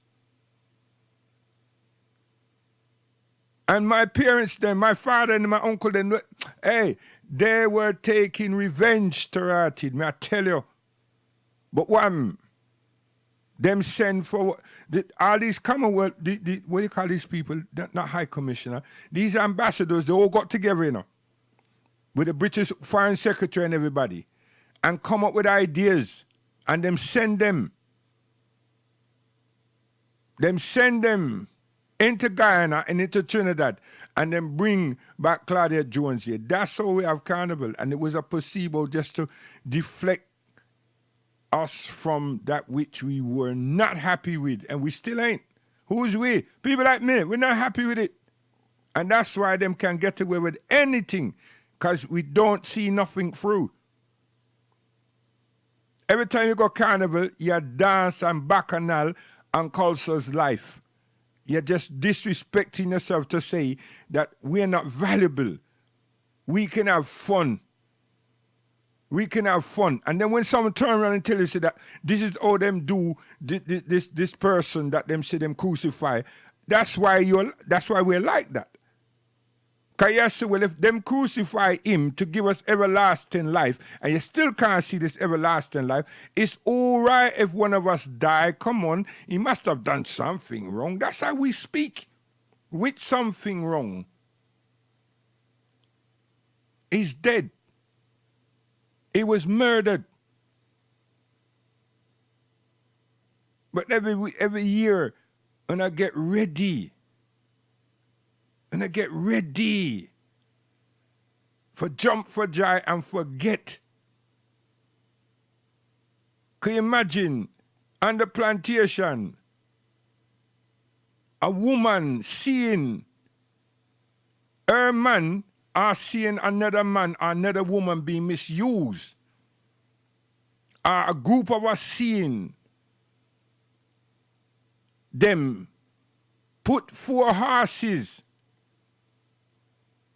and tie we hand and we legs to them and then hit them and make them go different direction? Even one is bad enough and just drag we about the place.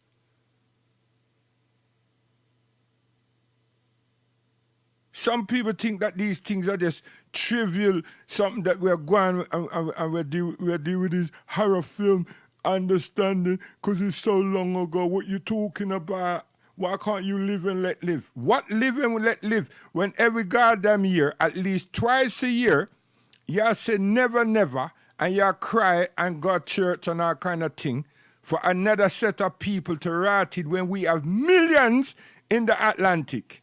And when you go Caribbean, there are hundreds and thousands that died to work in land.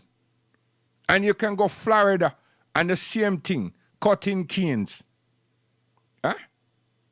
Hey, listen. You need to remember and stop being so stupid and ignorant and deciding that it's so long ago. You're following the trend of the man. It's so long ago, but he actually got 300 billion goddamn pound 2017 debate. You understand? When my encoder thing come, you go see it, I'm going to put it right up there, and it go drive him the Queen mad. Because something must have happened why them tell Cameron for step down. Somebody need to interview him and ask him, is it something happened within him and his wife and his child, and he wanted to be more of a father than a politician? I doubt it. You understand? It's because the Sandifers unraveled the fact that his grandfather left so much for him. Not just for him family. And he's one of them. So he succeeded in a good education. And them have a good bank account. From what? Plantation slavery. In a 2000. And it's not 18 something. No. And the same Liverpool me I try to tell you about just now. Go and see, and go Bradford and go Bristol and see the remnants still running. Theatre and Live, what happened to them? Ain't they billionaires of the thing called sugar? Eh? And they make it so white to ratty. Hey, my beard can't contest with that. You understand? And mine's supposed to be natural. It's natural. And you look upon theatre like sugar. It white beyond white. That's why we have to start call these people them white, you know. You understand? You give them too much. So we have to realize and stop fooling ourselves. But then guess what? The thing done set already. We can't go and say, watch out, here what happened, there's no carnival enough. People don't get vexed. People then will riot. And the person who said that person is dead already. And so we're so stupid. It's so we are so stupid, may I tell you. It would take the government to say, watch out, you know what? We're not funding the carnival this year. And they will have to say it early and get a good reaction. And then some sympathizers are going to say, all right, what we're going to do, we're going to go Brockwood Park, we're going to go Finsbury Park, and we're going to go Hyde Park, and is there a big park in Lewisham? We need to do that. We need to at least four major events. That would calm things down. How many police do you think that would think? We need about 50,000. 50,000? Oh, gosh.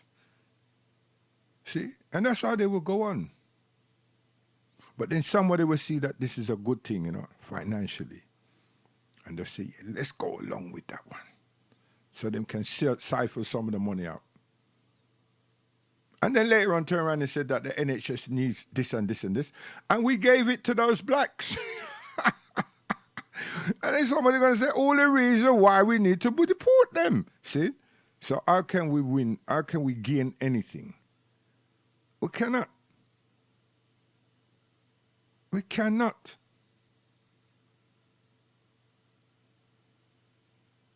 The Asian community, anytime, anywhere you see them doing certain things, you have to find out what did happen. Them commemorate things that happen in that era with them too, you know. But they do things here about things that happen.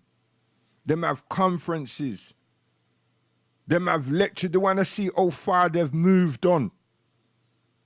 And they report on how that family or families are doing. And this is going all the way back from the goddamn 60s. You understand? Because they're scars.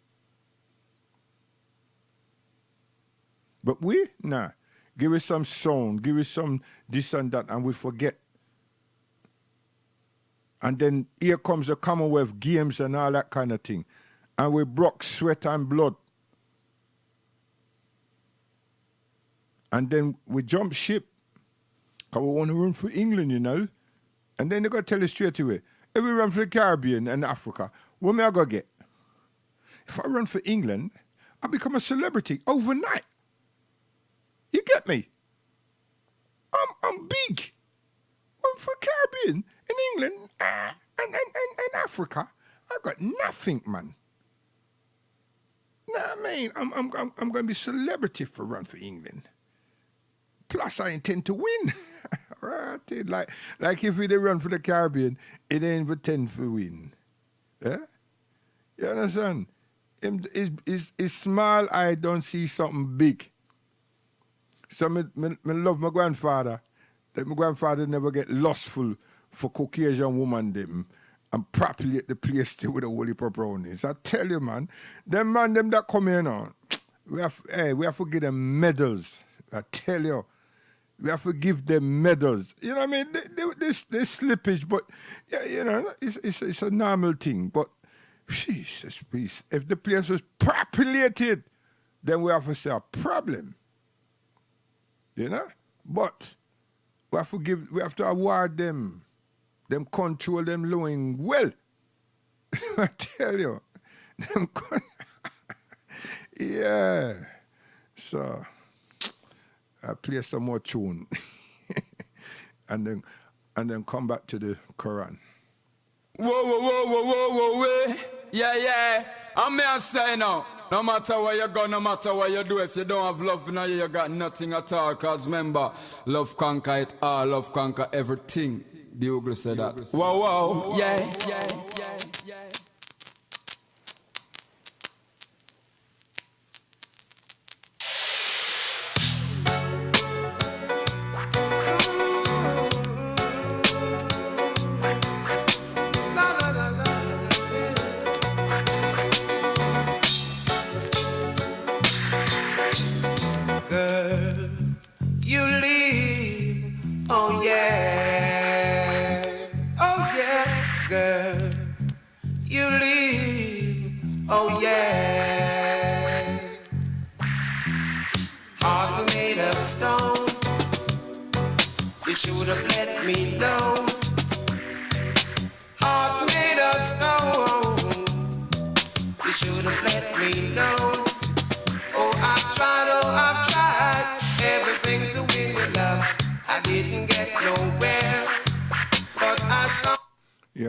Sister, you see when these turncoat them run to them and say they want Eid in a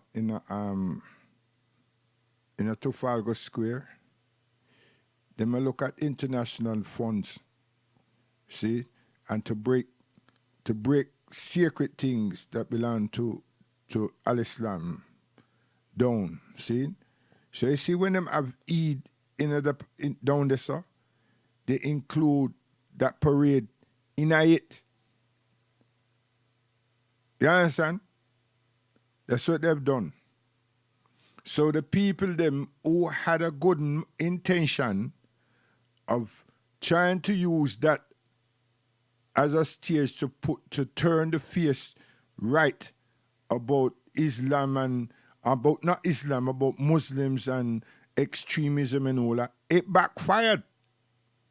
See, it backfired because this man come now and become mayor and him link all of these other things in that day. See? So now the Muslims don't know how to do that and them supposed to do like me. Me say, step off. You didn't have to step in there in the first place, right? But, you see that conjunction? The person who's now the mayor is Asian. And the rallying troops them, who really is like the major people, Afim people. See? So, as Mommy said, cockroach had no business in a foul pen. So I've been telling you now, the mass proportion of the Muslim community here in London, I try find how them can change that wicked. You understand? And it full of what them call liberal minded Muslims know. See? So it got out. Just like we, with the carnival, it got out. And when the man come, him bring him parade straight in there, and him led it. He led it. See? That's what him do.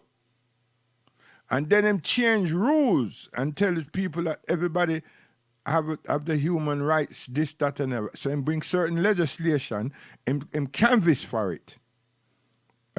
And that was meant to make them the different peoples them feel say he's a champion among them. See? So whilst that was happening, and the election took place in America, and that brother, that man, that man they win, you know, Nero's nephew from another mother in time, him fire 2 shots after him. See? And that wasn't supposed to make him popular, you know. It wasn't supposed to make him popular. It was supposed to say to the prime ministress, what you do? You understand? Move him out. You see? Yeah, that's what that was about. You understand? So we feel it. We understand. And your passion is good, you know, cause you could become one of them, one of my shepherds, you know, cause you start for broke down and people feel it. Yeah, man. Yeah, we feel your emotion, you know. But I would follow someone that hardcore. You understand? But you know what I mean? It's not because you're feminine. It's not because you're female. No. Because the work that you have done, and then these people took some serious liberty, and them give you false promises. And they didn't promise them, say that this and this will happen. And you follow the script. You see? And they were watching you, and they intend to see how this thing, and them feel say that is spiraling, you know, and them can't get control of it. If them could have got control of it throughout the year, coming up to now, things would have been all right. So you and your colleagues, you know, big up. But, you know, understand? Don't get hurt through it. Because it's your life. You see? Emotional stress to skill people. You understand? My mother tell me that too. Emotional stress to skill people. Because your organs, them now work balance again. I'm telling you. Don't work balance again. Cause problem. And being a female that is well, you have to go through too many different changes and transformation and then have these things going on top. Nah. You have to relieve yourself. Seriously. It's not about passing the load and equally spread it out.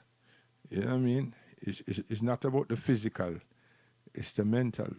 I can feel you. Yeah. I mean, you know what I mean? So I wasn't too sure if I play it because you know what I mean, how to respond to it is all me, I don't know. Yes, Islam, right? When I say Muslim now, Islam. Islam doesn't have a male, have a human being author of Al-Quran. There's no human author of Al-Quran. Make that be understood very clearly.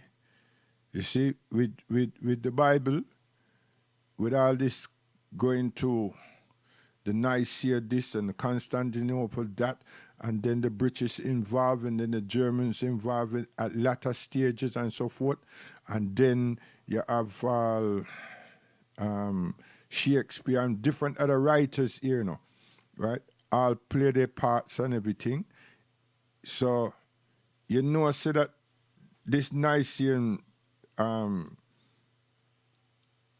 meeting and so forth, these people put all this thing together. And then they have the cheek to tell people that it's been inspired, yeah, and so forth. And then when that wasn't working too well, and people were doing other things just to have conformity, them had the Inquisition, and thousands, if not millions, of people were inhumanely killed, not just suffered, right? Which it was part of a sufferation thing, because them stretch people, them burn people, them torture people, them do all kind of wicked things, right? And at the behest of all that, them turn around and say that this person have a heathen, this person have the devil in them, and rare, right? And yet still, they're all human beings, but somehow, with all the pain and the misery that people go through, some other persons turn around and say that this person is possessed. Yeah? These are different people's writing, and these are different people's saying that they think that this is how things were. That's why when you ask for the first script, them say the original don't exist. So the question black people, African people, supposed to ask is, if the originals don't exist, where did you get this thing from that you have? And now you're saying that the original don't exist. So all these years that you've been doing things and rewriting and adding and all that, where are you getting these things from to add inside there?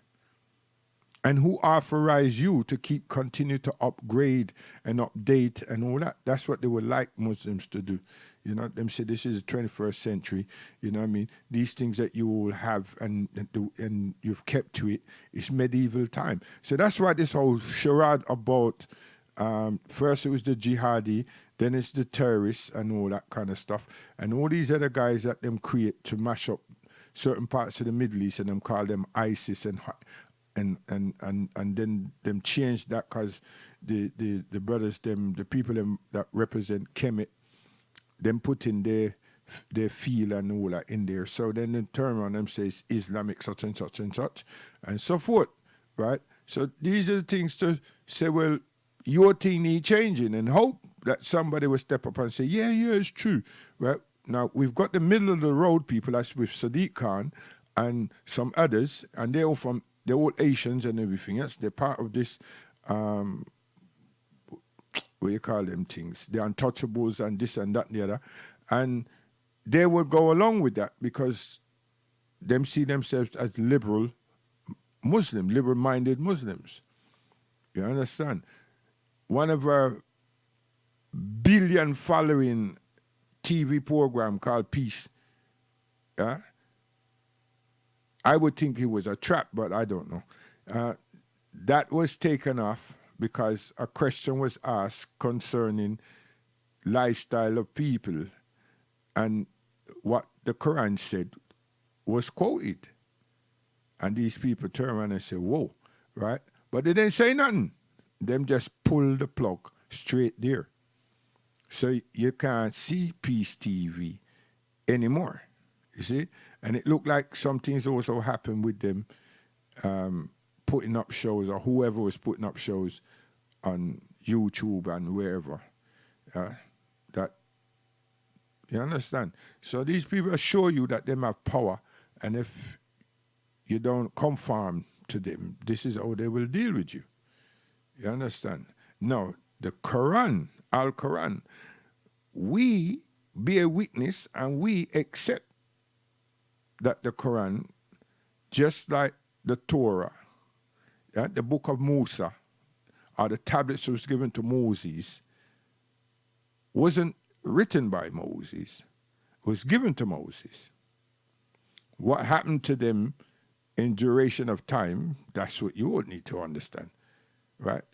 And that which was given to Solomon, the Zabur, you need to find. No person that call himself Christian can talk this talk that me a taught now. And it's not about language. You understand? They don't see Solomon having a book or David having a book, but then they say the Psalms, the songs of David. You understand? And Solomon sound like this. That's what they say. And it's true.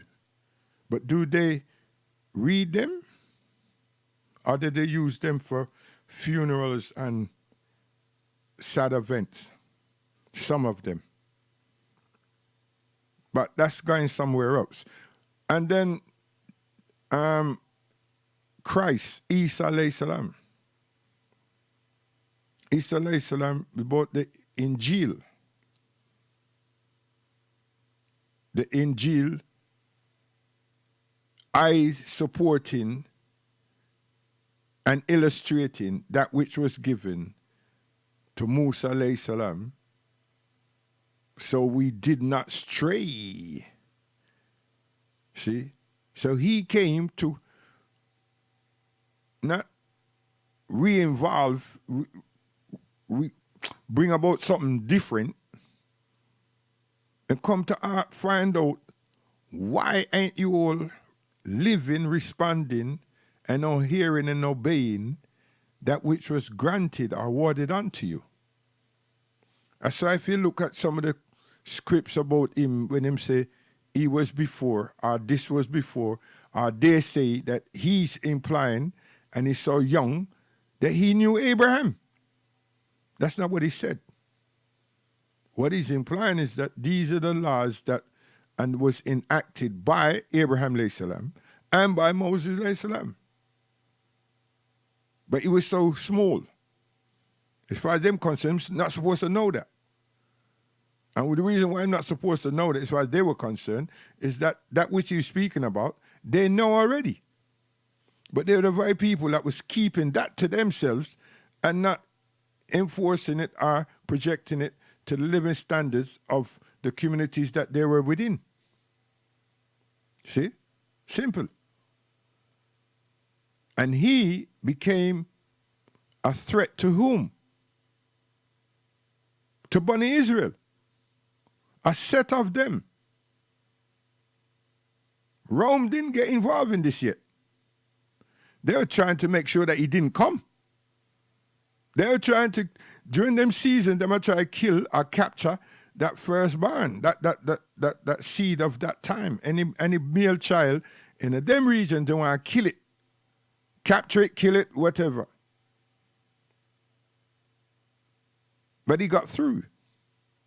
So the Injil is when these people that call one of Christians call the New Testament.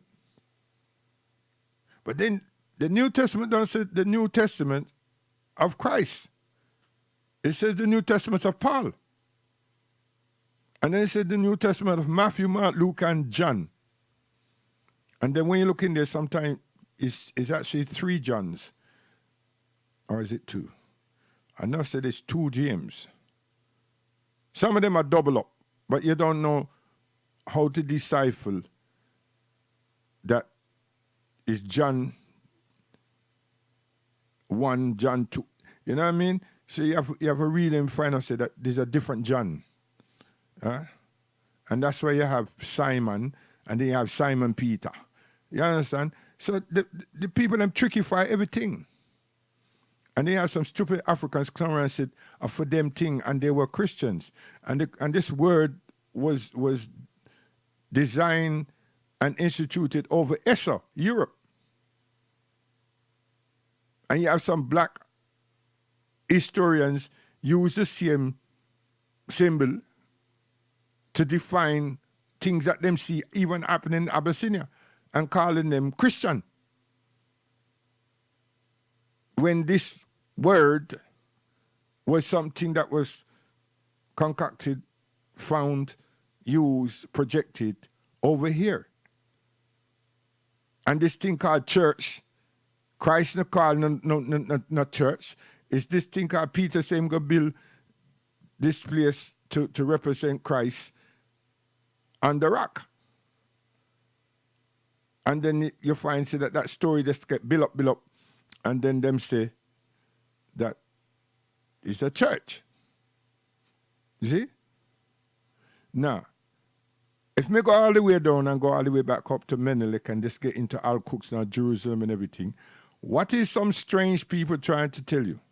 Some strange people come tell you say that they want to rebuild, them want to rebuild Solomon's temple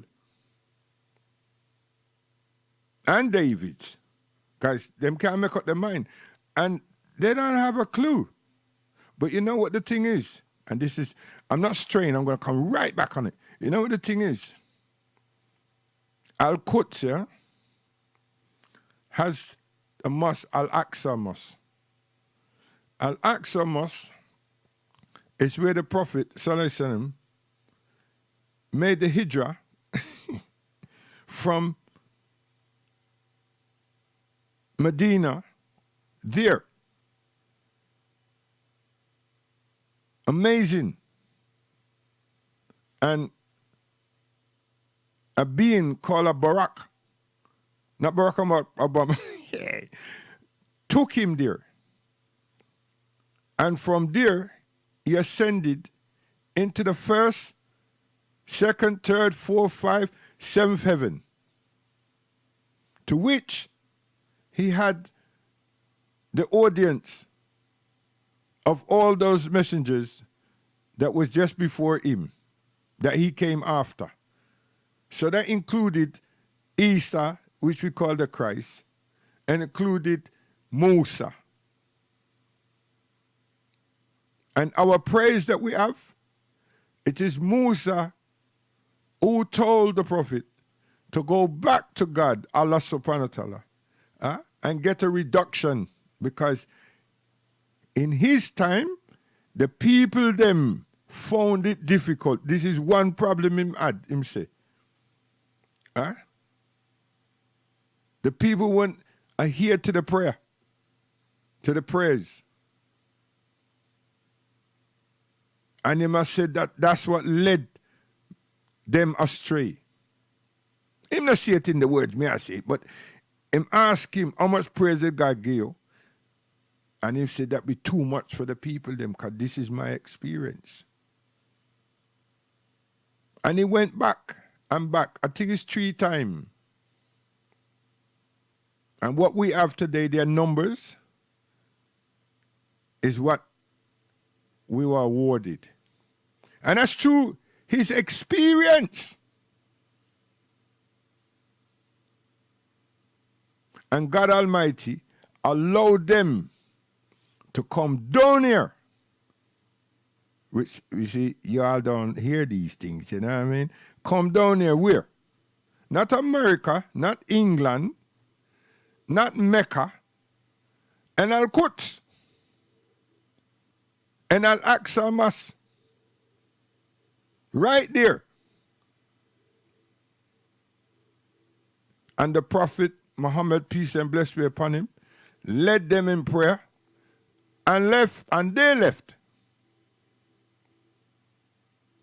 And the Prophet make the world to understand what took place and what will take place again. See? So instead of just saying, you know what I mean, let's work with the Muslims and Islam and everything, then put these people there, look like them and look for some time machine or something. Them in the 73 years that them did, don't you see how much war them having, how much things that they've done trying to mash up the place and try to dig down the place and look something. And then to take all these people them from America and Britain and all about the place that these fanatics, fanatical Christians that hates everybody else or dislikes everybody else. I can't remember what them call them in America.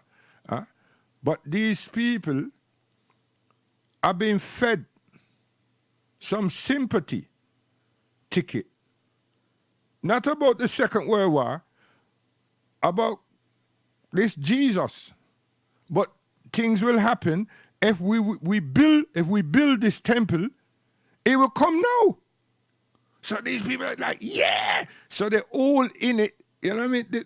They've created this thing. And it's only to kick us again. Because you need to ask yourself, why did the British and all the Europeans went to their crusades and slaughter hundreds of thousands of people in Al-Aqsa and Al-Quds, which is Jerusalem? Nobody was waging no war against no Europeans, no white people, nothing so. Read the history for yourself, even the one that they've written. But them just because them wanted the thing that them concoct to be that which dominates the world. That's why there's this chain of separating Africa and calling this place here Arabia, Saudi Arabia. Remember the canal? Listen, man, many of we grandparents and work on that goddamn canal. Come on, some of you black people, I tell you, something happens to you, man. I mean, the basketball people, they probably get dizzy flying up in the air so long. And the footballers broken up themselves and know they've been disrespected. And the women, I don't know what's going on, man. So this is what happened. And if you ask anybody out there now that call themselves a Christian, they might wait for the return of Jesus Christ, of that person that them call Jesus Christ. Me not work with that one there. You understand?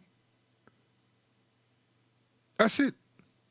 So these emotional things is what they've been using and so forth. That's why this man that come now the other day, now, him say, cricket sharp, Jerusalem is the capital of these people. Now him turn around and say, no, the embassy gone there. Next thing is the capital. I saw them I work the thing.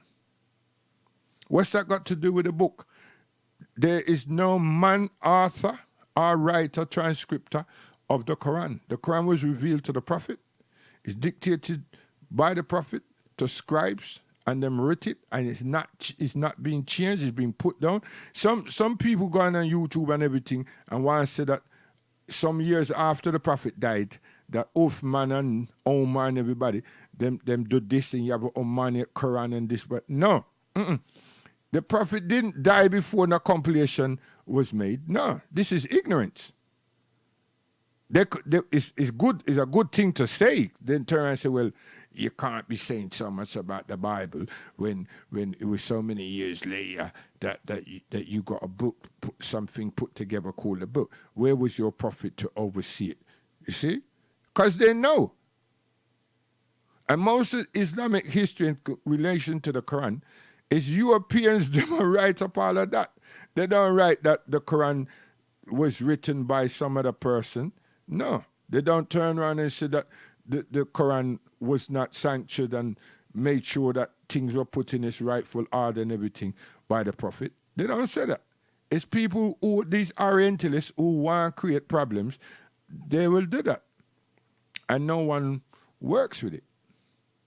And it's not everything that these people put out that we have to jump to. That means we're kind of like volatile and nervous. And I just come yesterday, you know. But you know, when you know something and you try to understand something, just like when you was doing your mathematics and so forth, yeah, you work with geometry and you do some woodwork and everything, and you try to make a Martian and tenant joint and so forth. Yeah, if you get the measurement right, the thing fit. You don't need to use no screw, because that's what a Martian and tenant joint is. You understand? It fits, it lock. Yeah. Any of you remember that? Oh, no, you just keep going to IKEA, innit? I'm telling you. So, I have to make people laugh sometimes, because I'm serious, you know. And if you make people serious all the while, then run from it. This is how we are. So that's why I just laugh so much to try and make people say, well, yeah, he's making some sense and stay there, not he's a jackass and run off. You know what I mean? Why don't he play the music? Why does he keep talking? So this is the thing. You understand? So the Quran parchment, and this is the next thing about Africa, you know. When the white man want to tell people something, them talk about oral, this, that. And it's not paper, we have paper, you know.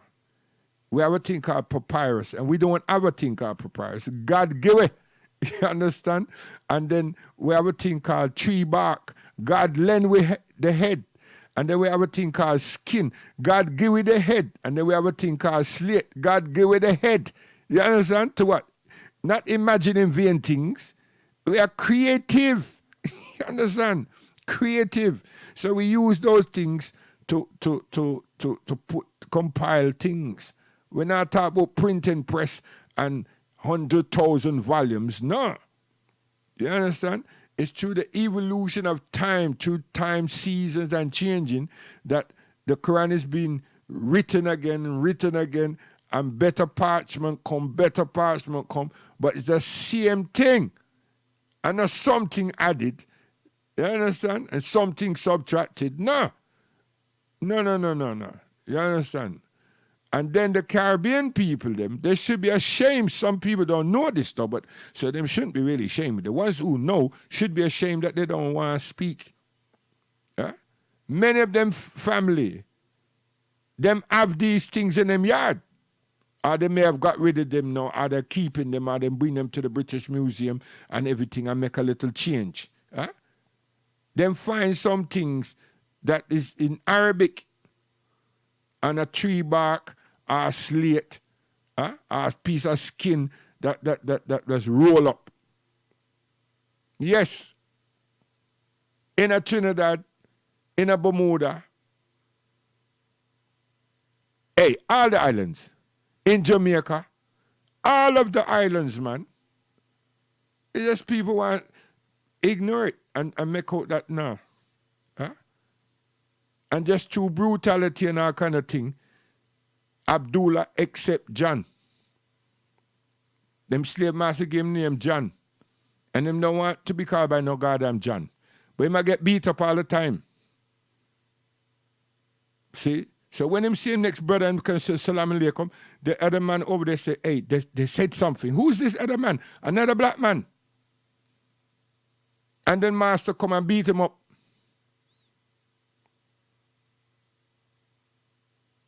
In Trinidad up to the 30s, man. Huh?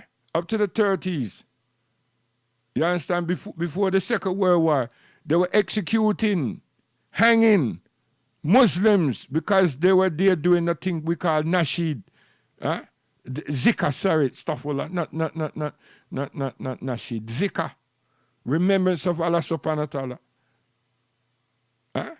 And they remember the Prophet sallallahu alaihi wasallam earth strong birthday and all these things that Muslim today frown upon. But when we have to show them, say, it's them little things that keep those people.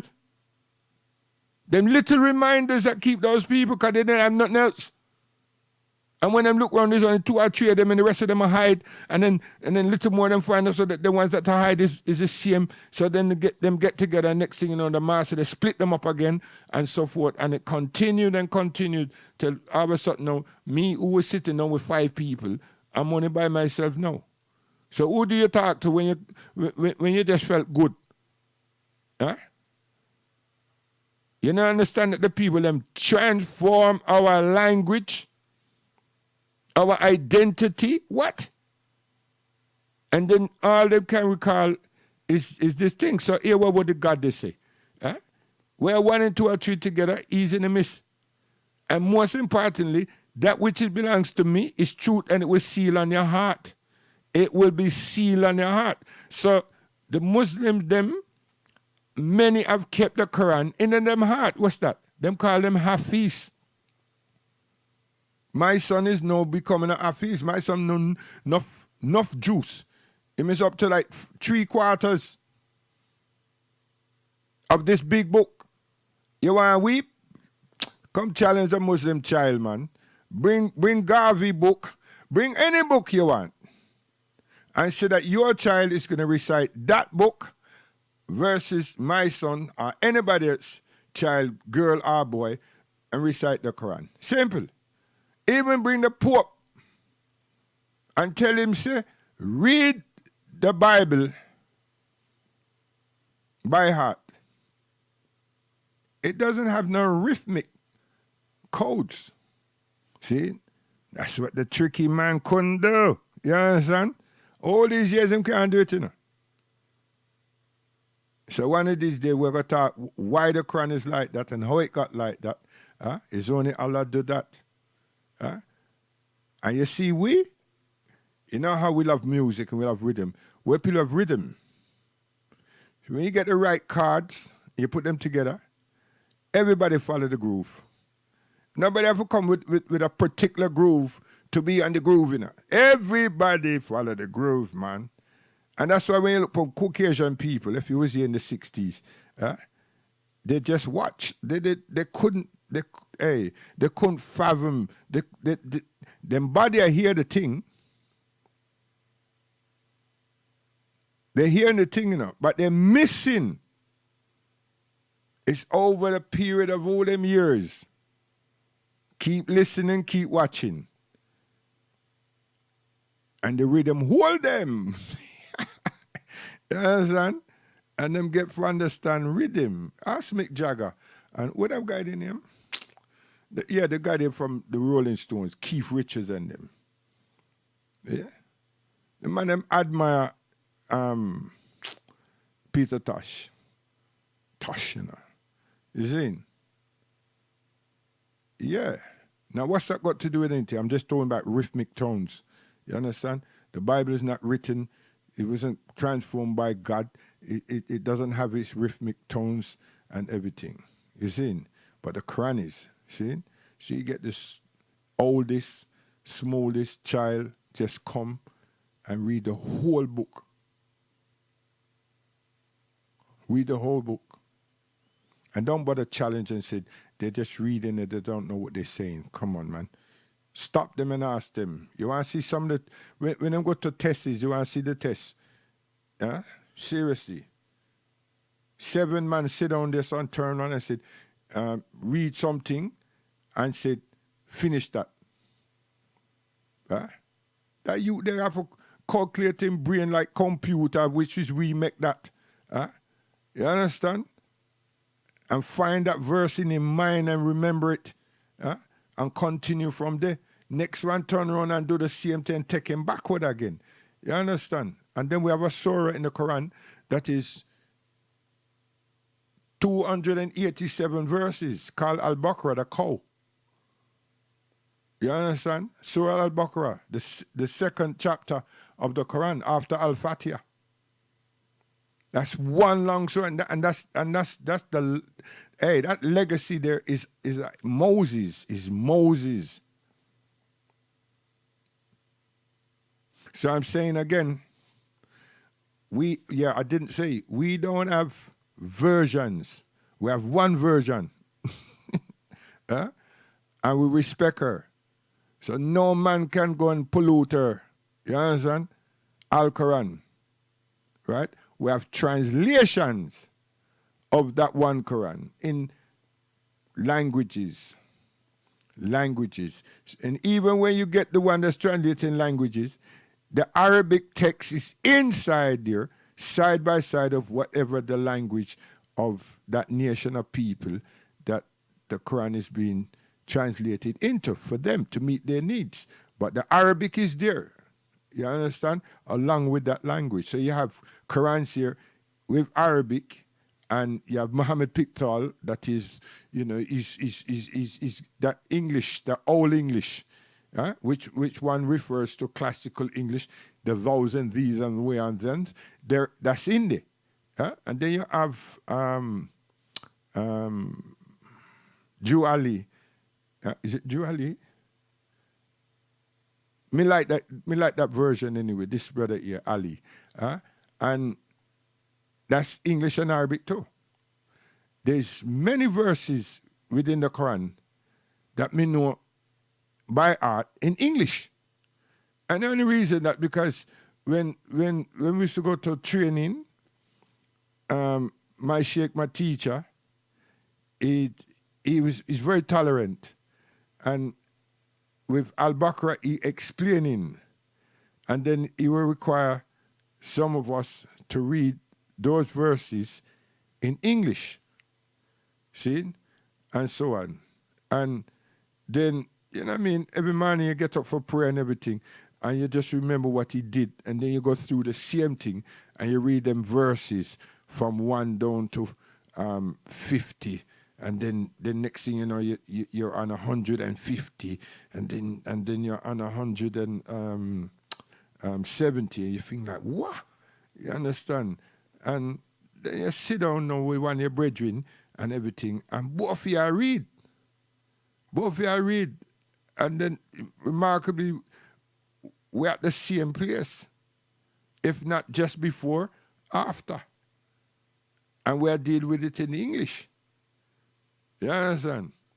And then when it comes to Surah Miriam, right, which he deliberately did this because we can show our appearance about the mother of Christ, Isa alayhi salam. So we know the first 7 verses of that by heart.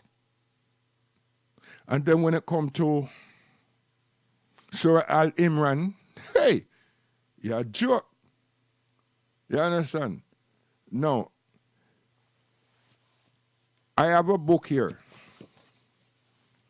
that many people, high and low, degrees after, would want to have this book. This book, I was at one of them, what you call them thing? Them people that does all these, it begins with A, antique, one of these antique sales, huh? And I saw that the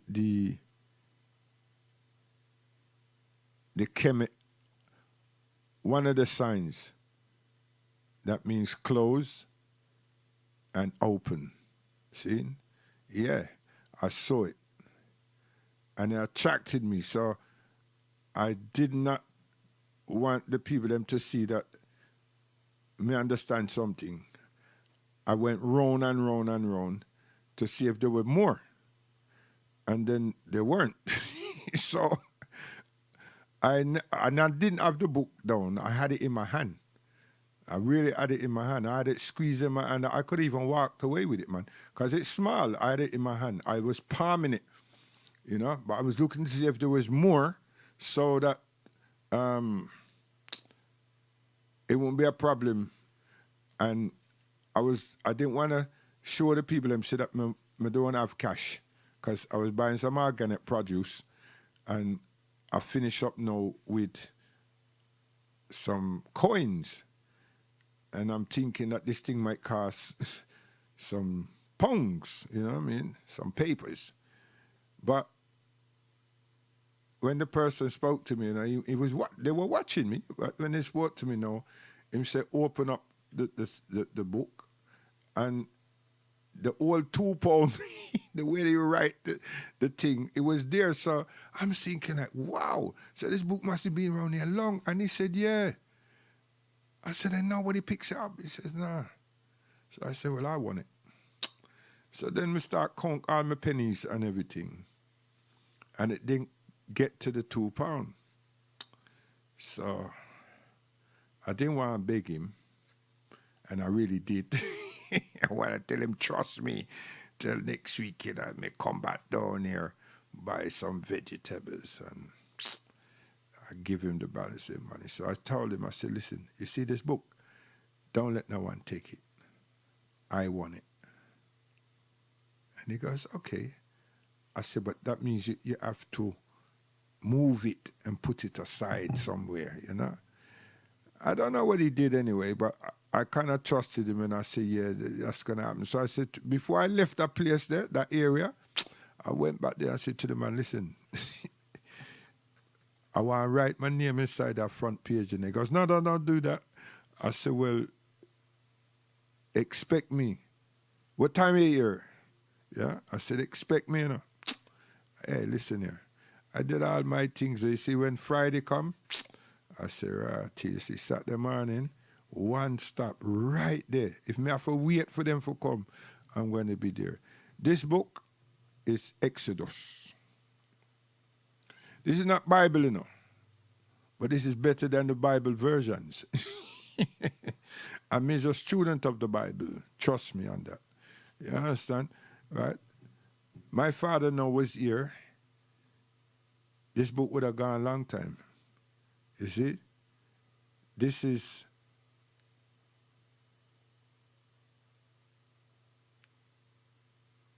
the period of the Exodus. So, it's all about retaining to the law. I'm going to read something to you now. Yeah?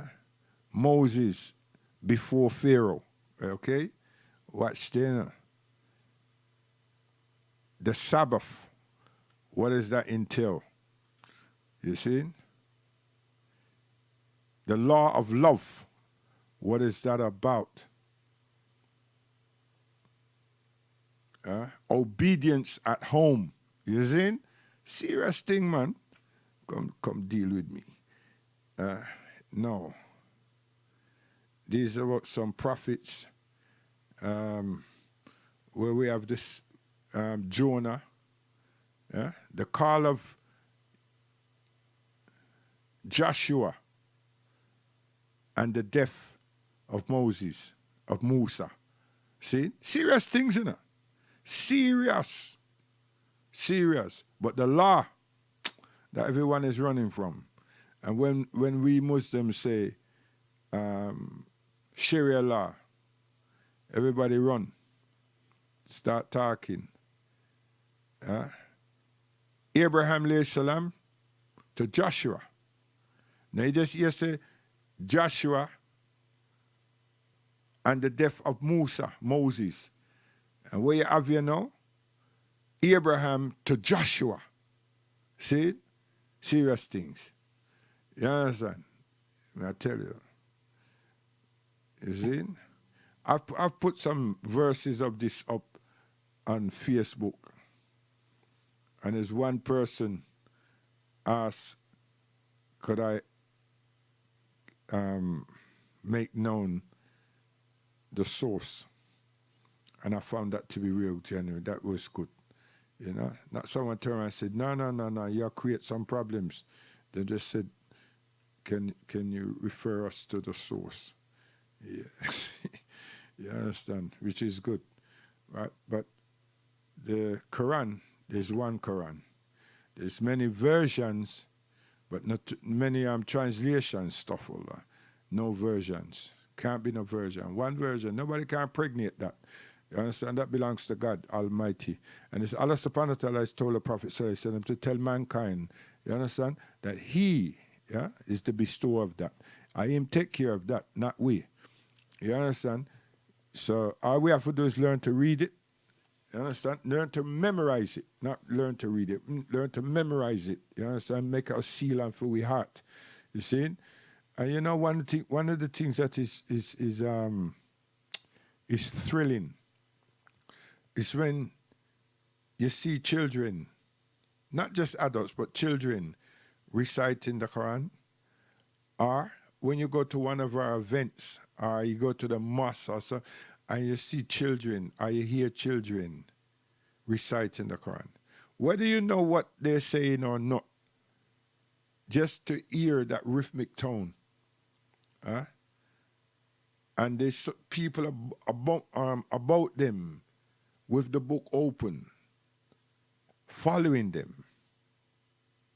And that's what intrigued me in Finsbury Park. When we see a bunch of tall black men and some white things on. I recite something, and they didn't have nothing in them hand. And it was this Ramadan thing that them say it was. It's one of them night there. And I was like, weird. So who's telling him what he's going on with? Where's he getting that from? They say, memorization. I said, what? And you want to see me? I'm up at the front. I crawl up the stairs. I'm going to position myself. Then we can see the man and see if there's anybody. I help this man. I hold a book or something for this man. And then I asked, at the end, I asked the man them that was behind him, what are their roles? Them said if him fall off, or if him jump something, or if him make an error, that's what our role is. Just get him back on. And I said, but I didn't hear you lot say anything. He said, we didn't have to. But sometimes it happens, you know what I mean? Especially a pronunciation, right? That will give a different meaning for the next. So I said, wow. So right now, I listen to my son now, he hear that him have to do this thing called 13, touch weed. He works to and star. Him have to do so much thing come like he's spitting. Yeah, it's called Arabic. You understand? So you come tell a Caribbean person now that You understand? You have to learn something, and then we'll chat Africa. Come on, man, move on. Stop that. If you say Africa, just be real. Don't say Africa part-time. Be real. You understand? How much are you invest in learning a language? You understand?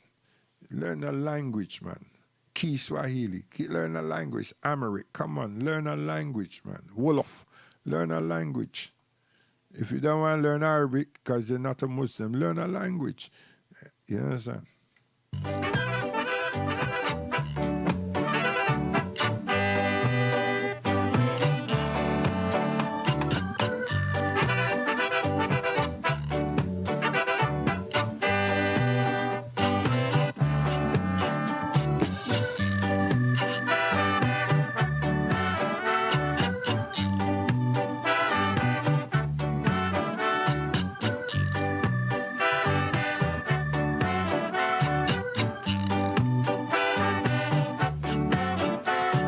Do y'all know that there's 3 signatures from 3 of the greatest writers of England, including Shakespeare, in the Bible?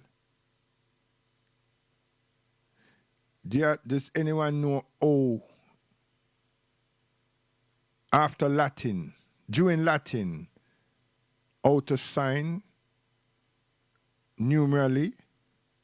You see what me just say? A lot of people don't understand that, you know. Numerally, you can sign, you know, without just writing your name. It's how you compose the last statement. You actually leave your signature in there, your name in there. It's called numerals, yeah? Numerally signing. See? Does anybody ever know, say, how to write? Did I say numerals? Yes. It's not numerals. Numerals are the one we're going to talk about now. Huh? It's not numerals, that one they call. Huh? But you write a sentence. It's how you phrase the sentence. And you drop your name in there. And half the time, most of the time, it's backward. Yes. Or, not backward, it's oblong. It's oblong. See, it's an art form. See, and in numerals, you can sign. But you have to know the verbs first. If you don't know the verbs, you don't know nothing. See? So, people with these books, some are jokers, some are smokers, some are fools, some trying to join something and get lost. It's a maze. But those who know, knows. The pretenders just get hurt and they hurt other people. And that's what I'm saying. Reflect on us. What has it done for us? Really. And then look at the population in this country. Haven't they put it aside? Because that which they were supposed to absorb for it, the hierarchical people have done that. And then build and then structuralize society within that realm, and they feel confident about that. And they keep moving on. At some point, some things will happen. Don't you all see it? It does, and them draw together. But they're so busy creating distractions, right? So you never really see the failures, even though it's there.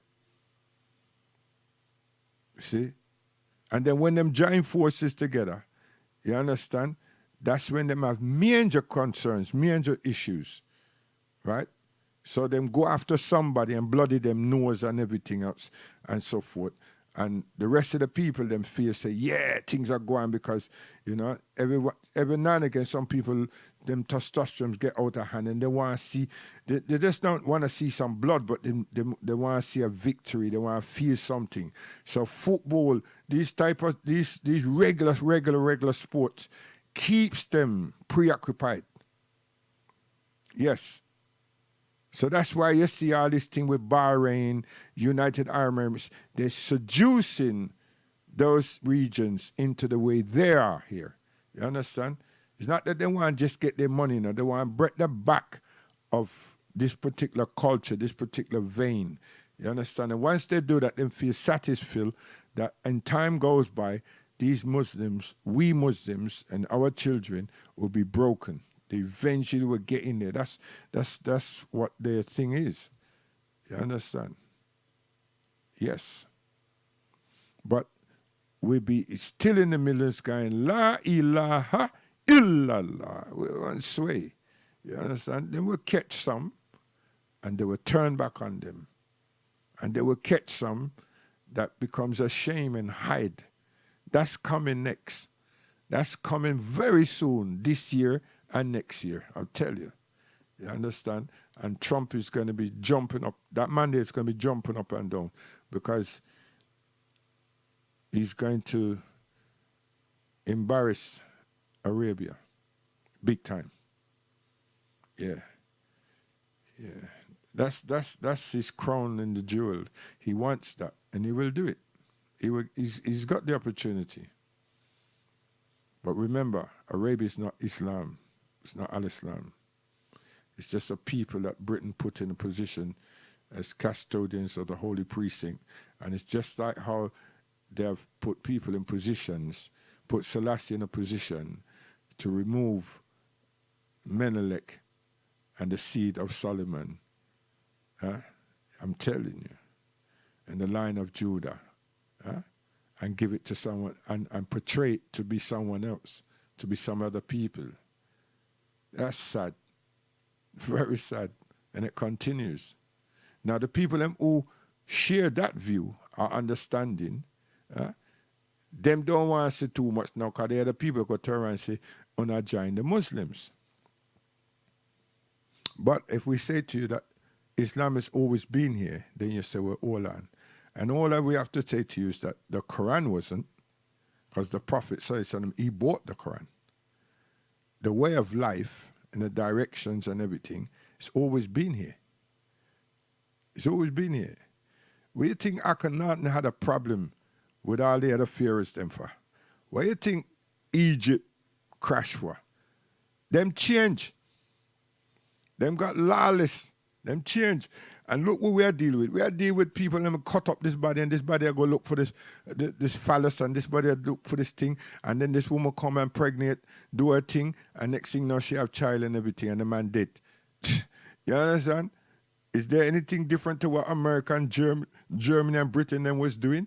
And anything that wrong with what they're doing right now? They're taking a man and make the man have a wound, put a wound inside of a man so that them can turn on and say that man can give birth. Come on. You understand? And God sealed that.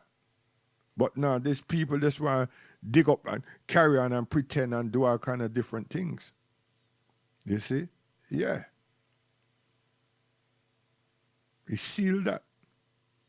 We were righteous. And we are rewarding for that. And then we change. And if you look at that commandment, thou shalt not make any what? Graven image on the earth, underneath the earth, above the earth, and everything, and make yourself into deities, because there's only one of me. You understand? Worship me as you know. And what did he tell Moses? Go back to Pharaoh Ramses and tell him, return to that which was. Stop being so stiff. Look at the early warnings. You know what I mean? There's some in there, you know. There's some little snap bits, you know. And the reason why we can say that is that you see some trills, you know, in Al-Furqan. You see some trills in Surah Al-Baqarah. You see them. So you say, wait. So when they were copying and doing their thing, this is what happened. But the Prophet of Islam, Muhammad, peace and blessings upon him, Muhammad bought the Quran. Muhammad didn't bring Islam. Islam being here from time immemorial. Adam and Hawa, all of them prayed. Isa alayhi salam, him wash, make wudu, and pray. Hey, this there's some structures, but there's these little things that be made showing the art of praying, and all that is in Kemet. It's just that some of the people them take a couple of photographs, and then boy they don't occult the source of conscious community turn around and goes, "Hey, you Muslims, don't you start?" And it's the same thing that Isa alayhi salam was trying to say to them in the Mount Olive, how to pray, teach how to pray before him gone. Him tell them him a go away, and that's where you get the thing that this one is not worthy of washing his feet and all that. Then put that in there, but it wasn't about that. It was teaching them that the last thing you have to do now is wash your foot. Him don't show them how to wash them hand, wash them mouth, wash them nose, wash them face, wash up to them elbows, clean them ears, and then wash them head. Then, the last one now is your feet, your right foot and your left foot. And then you Allah, Allahu Akbar, Allahu Akbar, La ilaha illallah, La ilaha illallah. Hayya ala salah, hayya ala salah, hayya ala falah, hayya ala falah. Yeah? You understand? And that's it. He was teaching. But then fall asleep. Did you not know? No, you didn't. But you just read it. You're just waiting for someone to transfigure it for us. We have to stop to that. Guidance, man, we're gone. What? Nearly 10 o'clock? Gee whiz. The people them supposed to sack me. Guidance.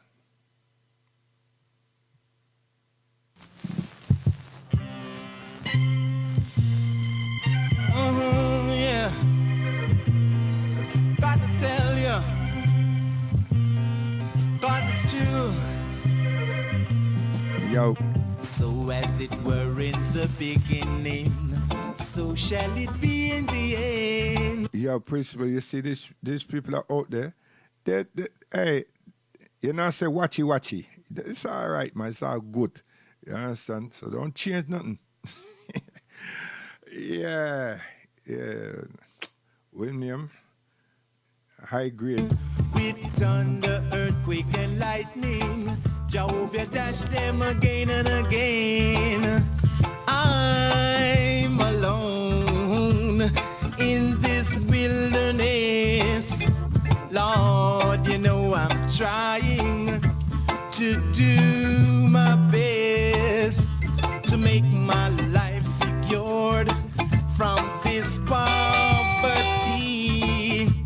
Yet all I see around me is pure misery. False leaders are dealing with partiality. False leaders are dealing with a whole lot of hypocrisy. What you gonna do, nana?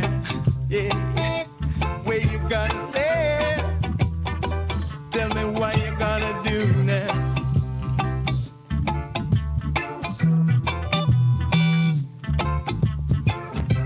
Yeah, we came a long way, and we still got a long way to go. All the fussing and the fighting, Jehovah help us, I know. What you gonna say now?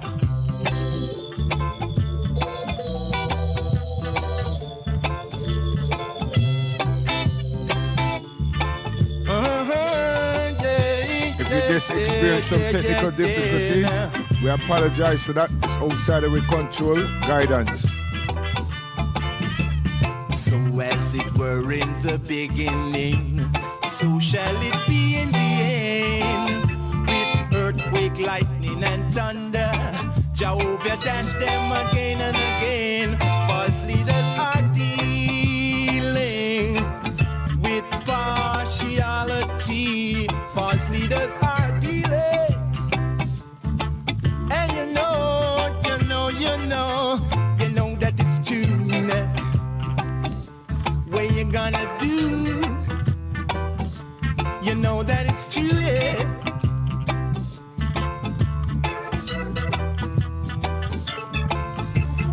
vine shall find its own fig tree. But Africa is for me. Every vine's gonna find its own fig tree. But Africa